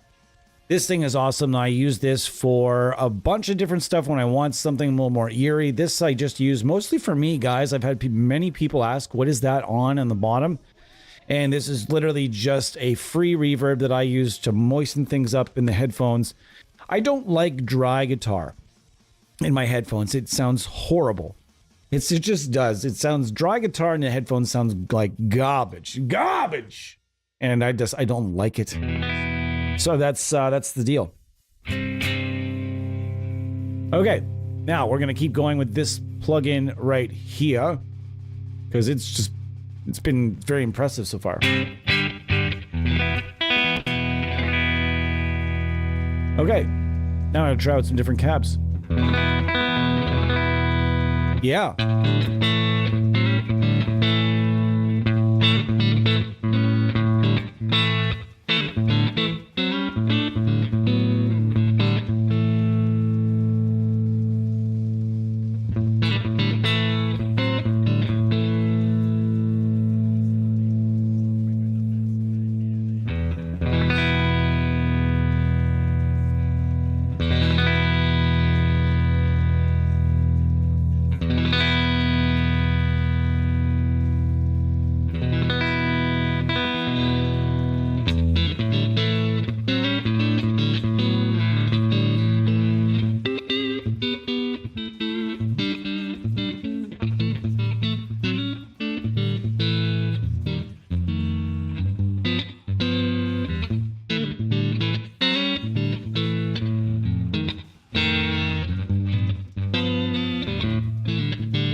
Yeah, lovely. Lovely it is. Yes, it's lovely.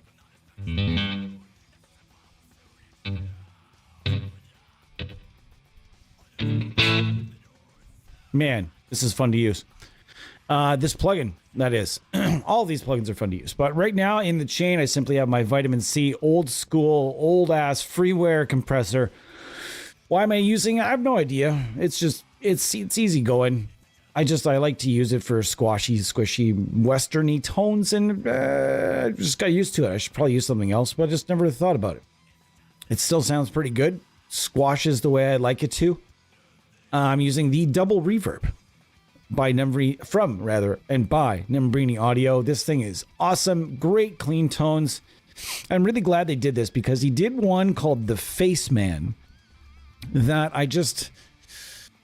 I don't know. He's done a couple of Fender amps that were just very, very, very strange. The Face Man, however, is wicked good for surf. But it wasn't just that full service Fender, Fender Twin or that type of scenario that like I would really I think people really wanted to see from Nambrini Audio, and now it's here. So, man, I'm really excited to see that he did this plugin. And there's another one that I would say that you should also try for twangy type tones. You can get all Nambrini Audio plugins, have a free trial, by the way, all available through his hub. Go to get the hub, Nambrini Audio Central right away. Get all the free stuff. Pow, pow, pow, pow, pow, pow, pow. Oh, I didn't have that. I didn't have that. I didn't even know about this one. Pow, pow, fucking pow. All the freeware's yours. Done. You can also do free trials of everything right through there on this one, or another one I would suggest if you're looking for savagely good, westerny, modern, twangy type tones. Probably the Divided 11 is definitely something I would look for. Melda makes so much good shit. So much good shit is made by Melda Productions. I've just gotten a bunch of it to sort through and try out. So I really have to do that. I continuously forget to go and try it out. Thank you for reminding me. Hold on. I'm not a fan of jail. We all agree. 8 by tokens. Yeah, I agree, man. The Telecaster does have a ton of trouble. Ton of trouble. It really does need it. So, I mean, I kind of control it on the amp instead, where possible, like I was just doing there, just bringing the treble back. Because I wanted to use the bright, because sometimes if you use the bright, it's way too bright. Sometimes it's fun to just roll off some top end and continue to use that bright, because it adds a bit of a different response.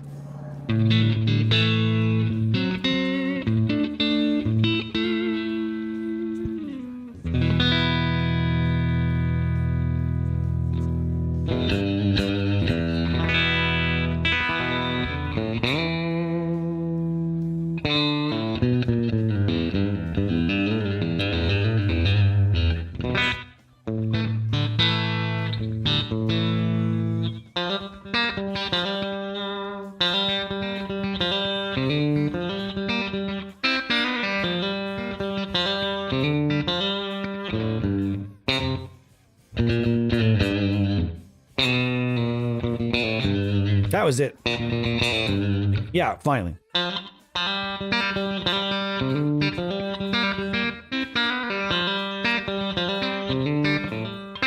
Ah!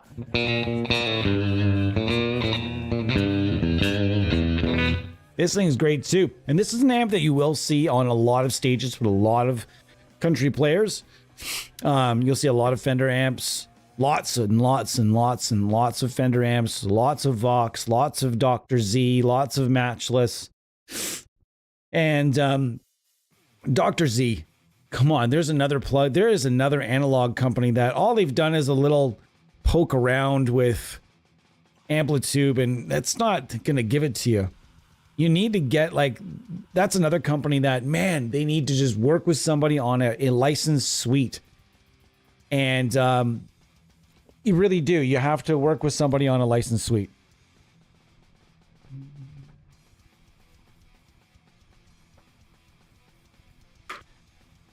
They really do. Dr. Z. Vox, I don't think is going to be, I don't know if they're going to be interested, but man, Dr. Z. Can you imagine Neural DSP and Dr. Z did like a license thing? Oh my fuck. That would be the one company I think would do that. Cause I mean, STL Tones, they've been doing, have they done any? No, they might do one, but it wouldn't be licensed. I don't think it would be licensed, but they definitely might do one. And I can see, if you know the scenario of how STL Tones gets their amps, I think is kind of out there. I don't know if it's out there for sure, but I've heard multiple people talk about it in openly public forums. So I'm assuming it's out there, but if you guys are curious, I think one of the ways, because one of the people over at Ignite Amps, one of the OGs, one of the masterminds there, Carlo, is an electronic technician, an electronic wizard, electronic genius, can build his own amps, build his own pedals. He is a certified genius. So he fixes, and he has a repair shop, and he fixes amps and such, and so on and so forth. And oftentimes I do think that in situations like that, they end up modeling stuff that comes through the shop over the bench, potentially. As far as I know, not everything, but I imagine cool stuff. Yeah, they couldn't possibly do everything. And I would also imagine in situations like that, like, like the owner of the gear is in full know of, yeah, this is being used as a plugin. And I mean, I would have to make that suggestion, although it would be a complete guess on my part, speculation. They're very nice people over there. Either way, I can't believe that a Dr. Z amp hasn't come across a bench that's based in Nashville, Tennessee. I believe that they're in the States, or are they not, or are they in? I'm not sure. He may still be, or are they still based in Italy, or did they flat out move to the States? I'm not sure off the top of my head. I actually don't know that. But I think that that would be a great scenario. And I have a friend of mine who works in a similar scenario, and I wondered if he maybe would be interested in doing something like that. And he's just not a tech guy at all. Like for digital stuff, he's like, nah, can't be bothered. Got to have stuff on the bench, off the bench, out, because he's just like a one guy deal, and he just doesn't have a second guy or a third or anything like that. So,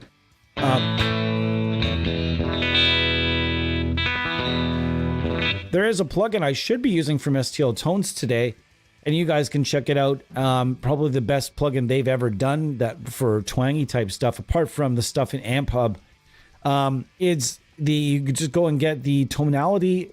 Howard Benson there are two Fenders in there, a Bassman and I think a Deluxe. Either one. These things are amazing, and there's great surf tones, great country tones, great anything you need clean, really nice cleans for. It can be done in that one for sure. This is the worst for comments ever.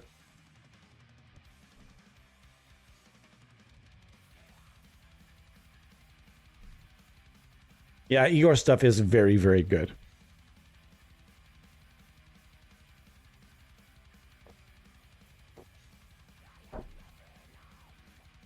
Yeah.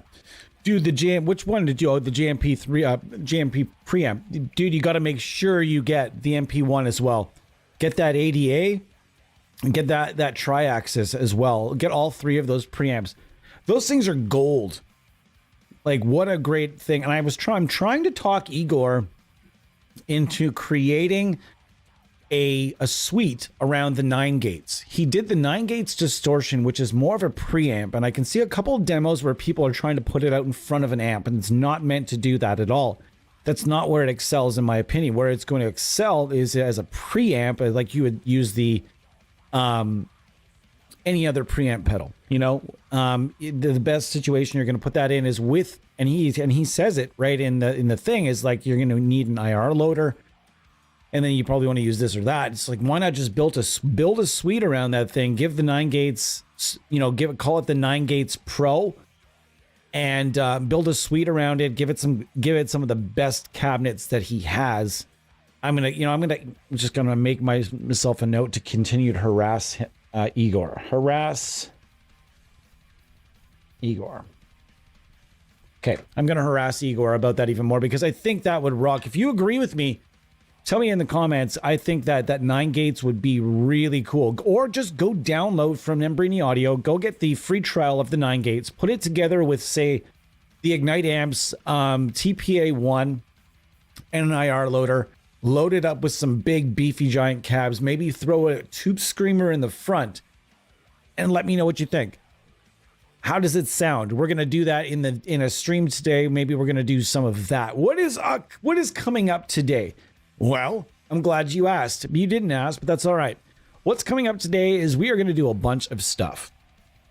I'm going to do an Audiority Doom stream where I think, are going to make some, it might be Audiority. I'm not sure. I think we were thinking about the Swedish death metal stream, so I think we're going to do a Swedish death metal stream today, featuring Audiority and a number of other companies. So we're going to do Swedish death metal. We're going to talk about Swedish death metal, both Gothenburg and Stockholm. Which one is better? Which one is cooler?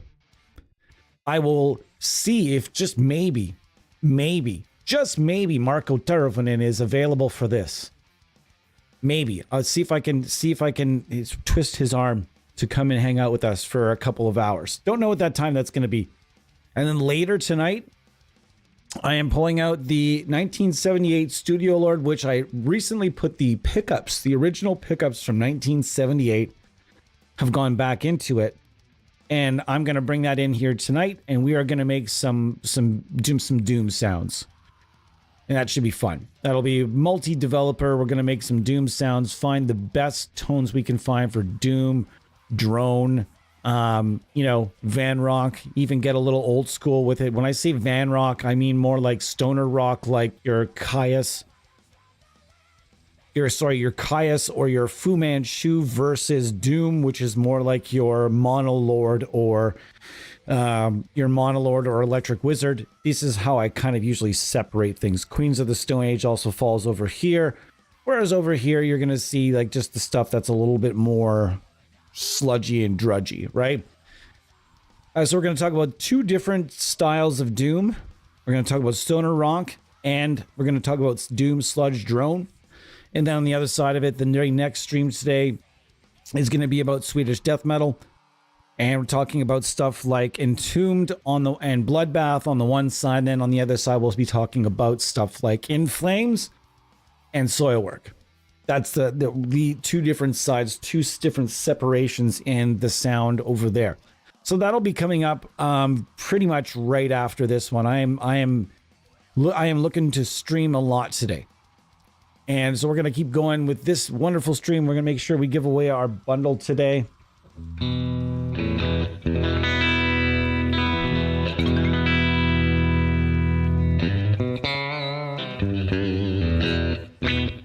Trent Reznor seems to be he once said the reason he likes amp sims so much is because they sound so bad. He said something to that effect, where he was just saying that when he needs those really strange parts where the guitar is just really, really fuzzed and washed out, and he doesn't have to go and crank another amp into oblivion, he can just do that straight on the computer for one small little part. Doesn't have to. He said he doesn't use modelers for anything substantial. Imagine what would a tone suite? Can you imagine how hard that would blow people's minds? Archetype 9 Inch Nails. That might not suck. That might be something very different. But can you imagine the fanboys' brains would just melt? That would just be melting. It'd just be like, man, it would just melt. But yeah, anyhow. You miss Soilwork? Why do you miss Soilwork? They're still absolutely fucking shredding. Of all those bands, Soilwork is just fine. Just fine. Apart from losing Dirk Verburen to Megadeth, that was kind of a bummer, eh? But I mean, Dirk's got to make his bag, man, and he's been trucking it. He's been trucking it along, doing hard work for a long, long time. And he's finally got his bag. He's working with Megadeth, and I don't know if he actually has it in a contract or something. But he handpicked the new drummer, a younger guy, for Soilwork, and a guy just kind of literally he taught him all the material. The guy Dirk Verburen, the nicest guy in the entire world. So he basically handpicked one of his students. He hardened him with stories of how it can all go wrong. I think it's not reading something to this effect. He hardened him, trained him, taught him every song he needed to know, coached him through every single step, and then was like, hey guys, I got to step away, but hey, here's this guy. Here's this guy, and he knows all your songs already, and he's super nice, and he knows everything, how everything's good. You know, I don't know if it was that seamless or if that's how it went or anything like that, but it just kind of seemed that way from the announcement. How strange is it? How fucking weird is it that just came on random? Soilwork, the song I was just about to go look for. This is a few years old, but this is still considered newer. Check this out.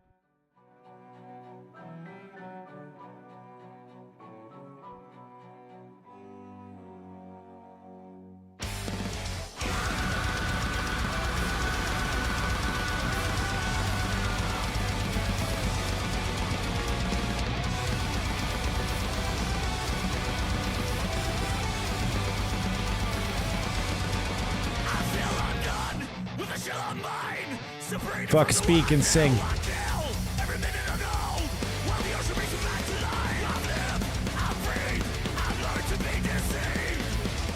Fuck yeah. Anyways, yeah, so Soil Work is just fine. Stabbing the Drama came out, and I think people lost their mind a little bit because it was just, I was one of those people. I that point I was like, I had enough. That one video where it was just this singer and he was doing like, he was dancing and doing the holding the toque thing, and we were like, whoa, dude, I don't know about this. There's a couple albums there where things got a little bit soft, admittedly. And yeah, after that, things came back and they started fucking kicking ass again. So it's all good. Not every band, their prime has arguably lasted a very long time. And their guitar player plays one of the sexiest Mayonnaise. How do you guys say it? What's the phonetic word? What's the saying of it?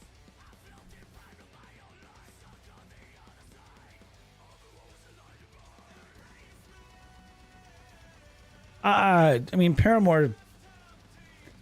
Do you remember that one though? Like hearing it for the first time. Do you remember that one? That guy that went on Drumeo and tried to convince everybody that it was the first time he'd heard Enter Sandman, but meanwhile he's like a Canadian guy my age, and they pound that song on radios everywhere here. He grew up in the heat of that song. I'm sorry, but you're full of shit. His name is Latrell, I think is his name. Dude's full of fucking garbage. First time hearing Enter Sandman. I really don't. There's so many people lie on YouTube now, like with their, it's my first time hearing it ever. Meanwhile, they're like, yeah, then he knows exactly where the little cymbal hits and everything go. Come on. I'm not saying Dirk was lying. Then again, Paramore, not exactly like the hardest stuff, but yeah, being a session drummer is really hard because that's about the speed of it too. If you're being hired to like go on a tour or something, you don't have a lot of, especially if you're coming from another country and you don't live in that city, you've got to go somewhere. You've got to rehearse the stuff beforehand on your own. You show up, you jump into a rehearsal room with the band. You might have a week, you might have a few days, you might have like a day. Who knows how long you're going to actually have to sit with the band and learn the songs. So yeah, it's not easy to step in as a session drummer. He's very professional.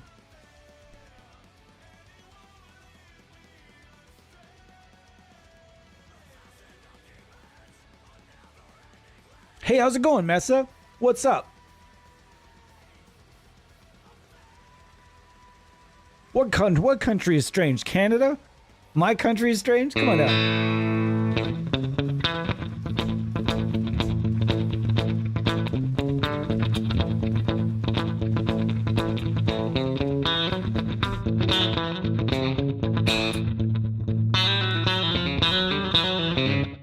Let's try to nail that.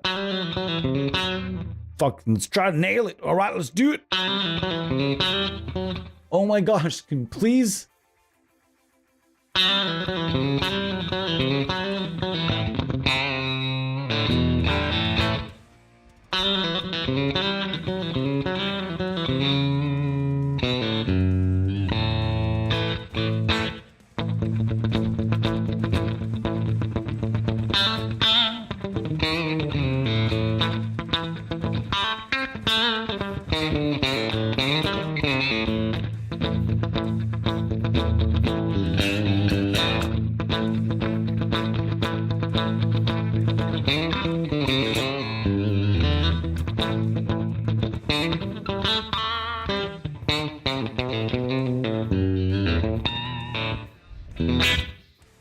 So yeah, this is the Nembrini audio double reverb is absolutely, again, I'm hooked on this. This thing is awesome as well. It just keeps getting awesomer and awesomer. So this thing is an absolute crusher for twangy tones. This is a great cabinet as well. I bet you this is going to sound super. Oh, that sounds so good. Oh, Fender through Vox. Yes, please. Whoa! Turn off that bright.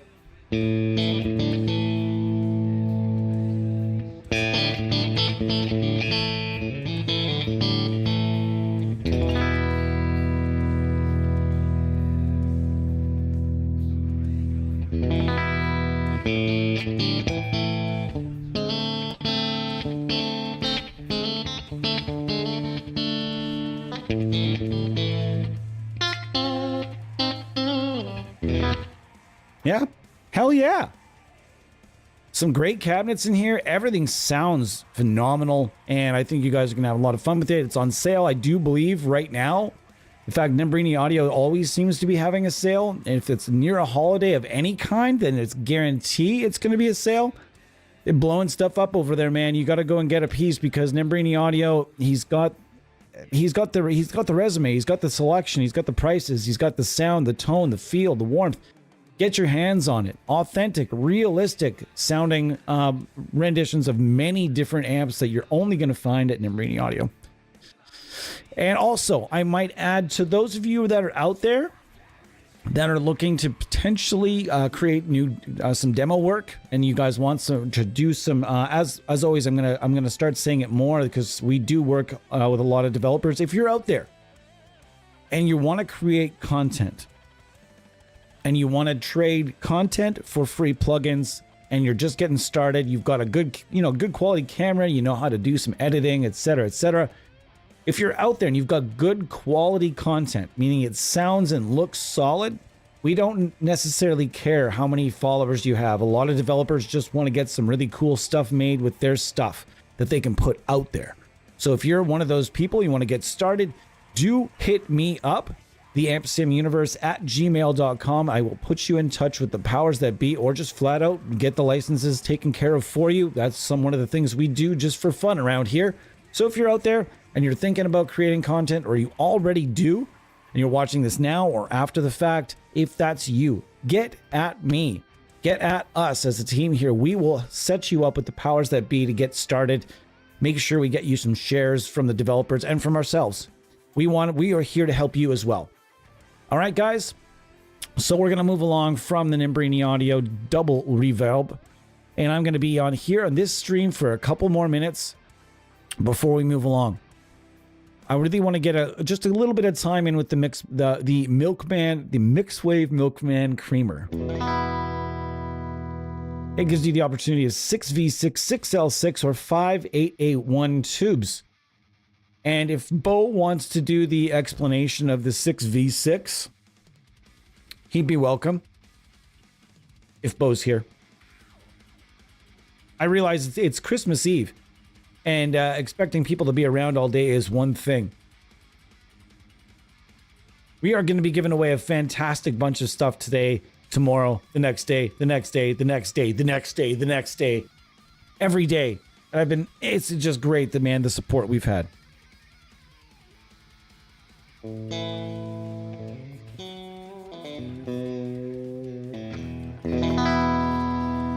This thing sounds great too, doesn't it?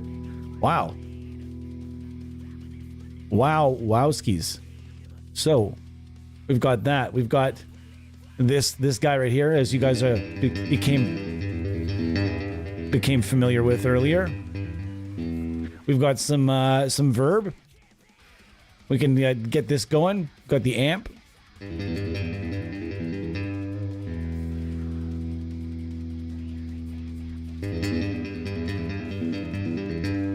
We can hear just.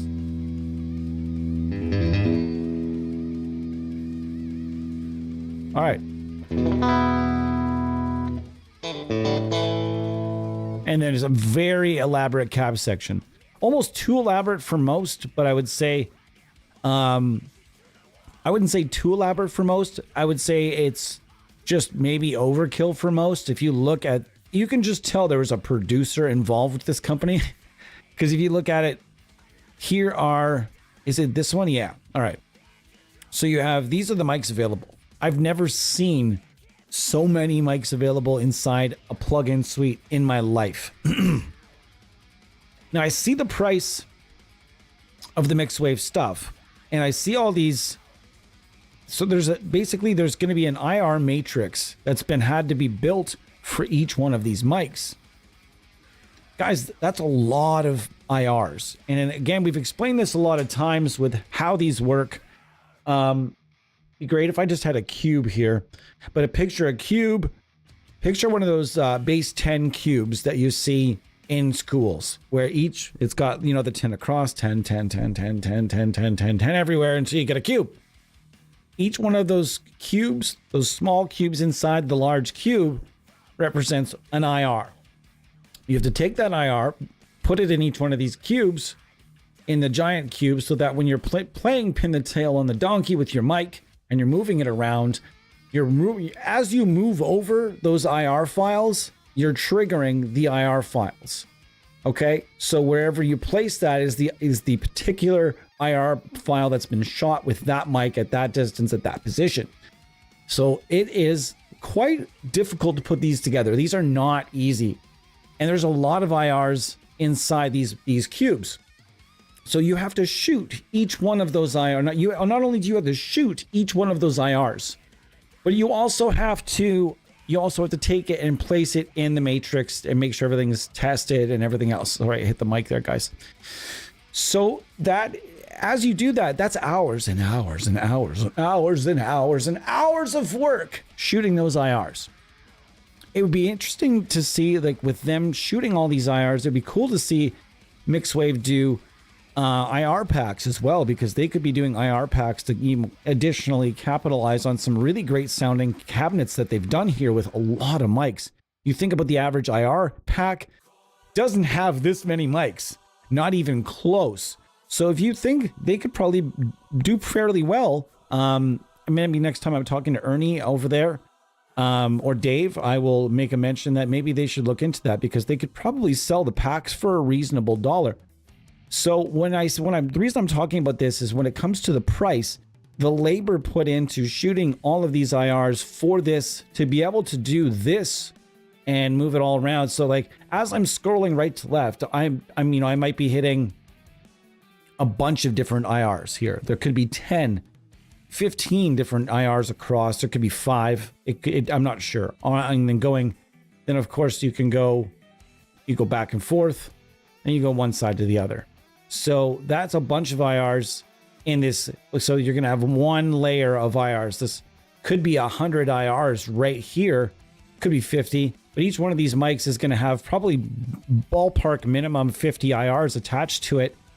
That's a lot of shooting. So when you shoot that many and the labor costs go up, then so does the cost of the plugin.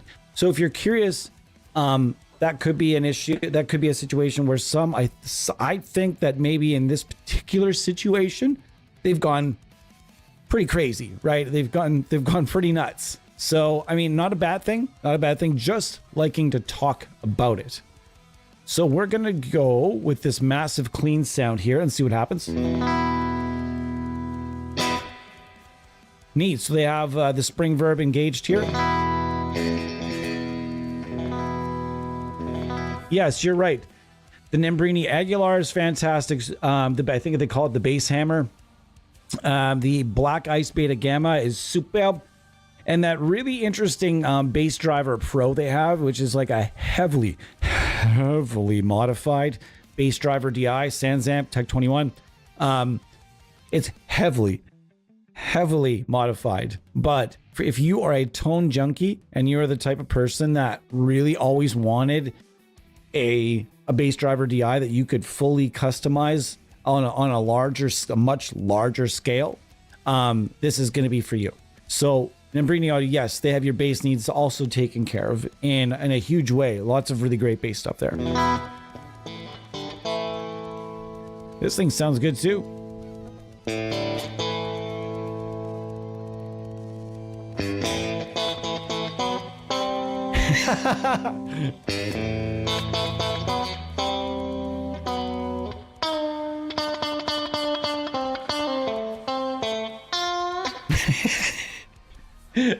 If you know, you know. If you know, you know. Whatever that noise is.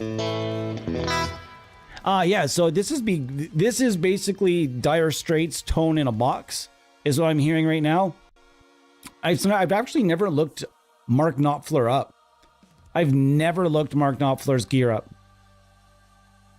Never. I like literally never. That's one of those like deep holes in my gear knowledge. I'm just gonna say Fender, Fender. I'm just gonna Fender. I think the last thing in the world I need is more caffeine right now.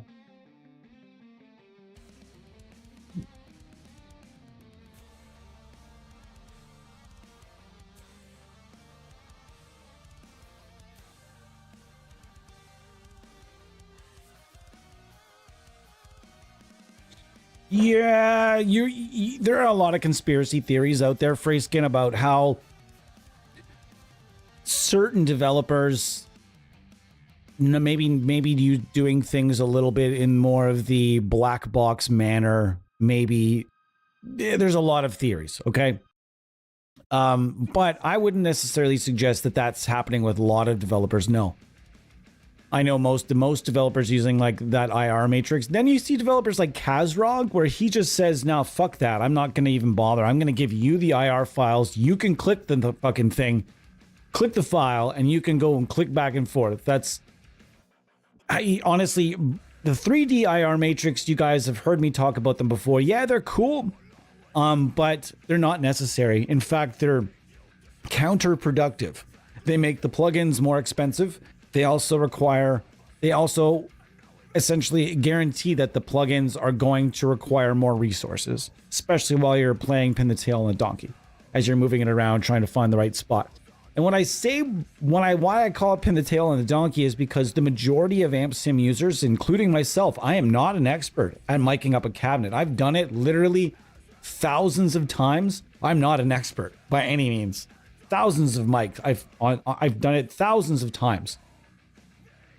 And I'm not an expert. So what I'm saying, I imagine myself as with a blindfold on. That's how I consider an inexperienced user that's never put a microphone on a physical microphone on a physical cabinet. Why are you the type of person that requires a ton of convenience everywhere else? A lot of people want the convenience. It's got to be easy. I don't want to do this. I don't want to use a DAW. I want to use a standalone. I want to do this. I want to do that. But one of the hardest things in all of sound, in all of, audio engineering, one of the hardest things is getting that microphone on the cabinet in just the right way so that you get it the way you want it. So I don't understand why they would want everything else to be very simplistic. And when I say I mean the average amp sim user, based on what I'm reading around the internet. What we read is that a lot of people require that when you need that 3D cab loader. Okay, then anybody that's ever said they really need it, I've always asked them, hey, why do you need it? Why do you need it?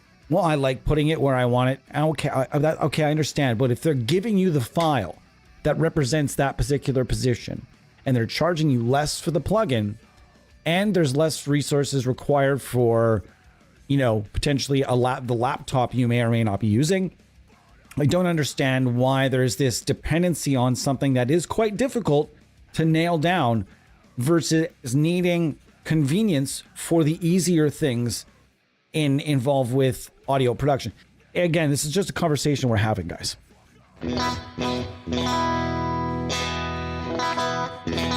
This thing sounds beautiful. It is incredible. And this also has you need iLock, but this is 100% has a whole bunch of, by the way, a whole bunch of trials that you can go and check out.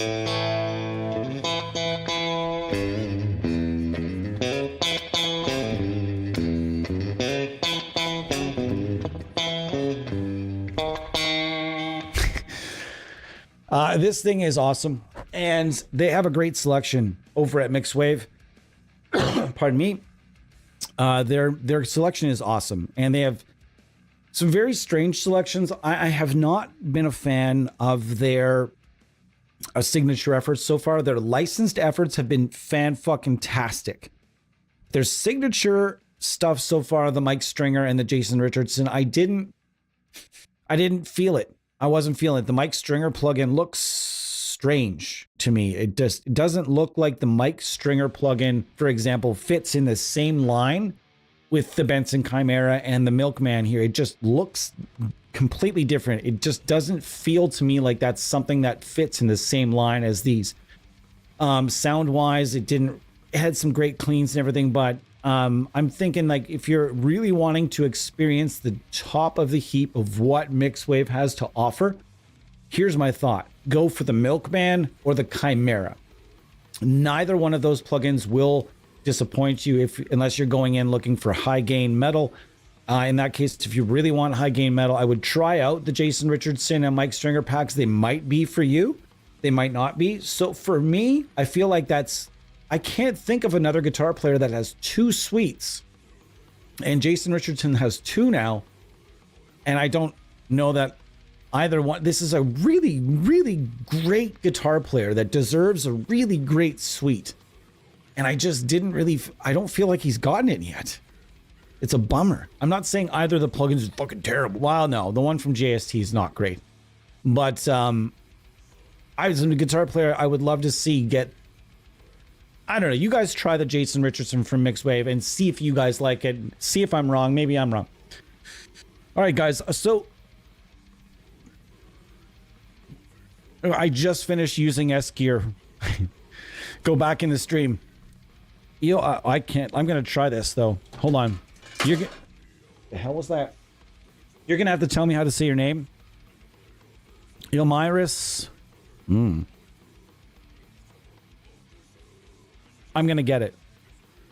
You were the one that suggested it yesterday, right? And I did it by request, but you came a tiny bit, just a tiny bit too late, but it was in the list. And we did go through the twang ear. And on top of that, I wrote down right here, I said full S-Gear stream right here. So you're going to be getting a full S-Gear review, not a stream, but a full 10 to 20 minute S-Gear review. I am also going to use it in a stream coming up on the break here. Where we're going to be looking for some rock tones. And we're going to say the best. I have a stream basically that we're going to talk about which one of us has a guitar playing father, a guitar playing uncle, or such that have a lot of analog gear, and the plugins we might use, we're going to call them dad approved. So we're going to be doing a dad approved stream. I want to make sure I put that on my schedule. So dad approved.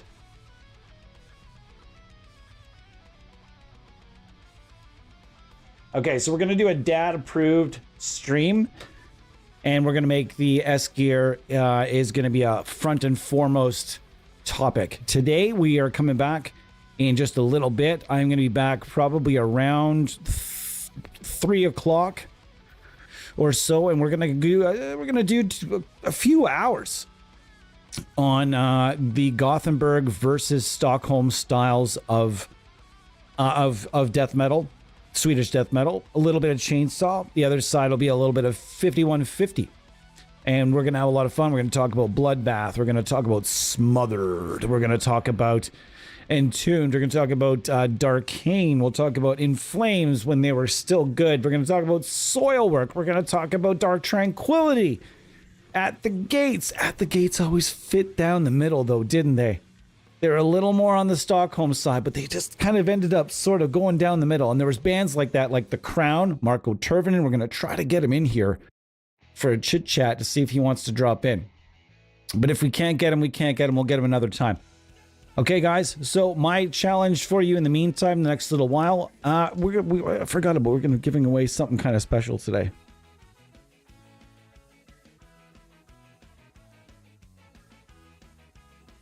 You know, Kyle said something great earlier. He's really trying to better his mixes. So, you know what, Kyle, you are going to win that everything bundle, my friend.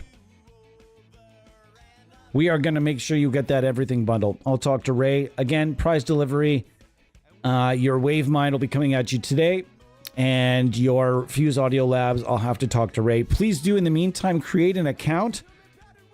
Create an account over at Fuse Audio Labs, Kyle. And make sure that you grab all the freebies while you're at it. Whole bunch of freebies there that you'll want to get your hands on, believe me. And if you want to check out some more of Ray's work, he also did some stuff with Brainworks. He's done some stuff with Neold, and he's also done some stuff with Black Rooster Audio, so you can check out Black Rooster as well. We may be looking to Black Rooster in the future for a small contest that we have something fun worked up with potentially Black Rooster Audio and Wavemind coming up, maybe even for the break. Let's see if we can put it together, a Rammstein contest, so you could win the tone of Rammstein. You could do that. All right, so check over everything over at Fuse Audio Labs, guys. I will be back around 3 o'clock. We're going to talk about Swedish death metal. We're going to talk about all kinds of stuff like that. Tones are going to get thicker and heavier. If you don't see me on for whatever reason at 3 o'clock Eastern time, 3 o'clock p.m. Eastern time, I will be on either at 3:30 or 3:45. I'm just trying to get a few things sorted out between streams, but I do appreciate each and every one of you. Likely at 3 o'clock, though. I will see you guys then. If you're watching this after the fact, don't come at 3 o'clock whenever you're watching it. Thanks so much for being here, guys. It means a lot to me. Merry Christmas. Happy holidays. If you don't believe in any of that, just happy break to you from work. If you're not getting a break from work, you're working overtime. Happy overtime and happy double time pay, or triple or quadruple time, depending on what you have in your bargaining agreement. Congratulations on the extra money. Either one, we're all having a good time. Guys, I'll see you back here in just a little while. Cheers. Thank you for joining me, and thank you for the support. See you soon.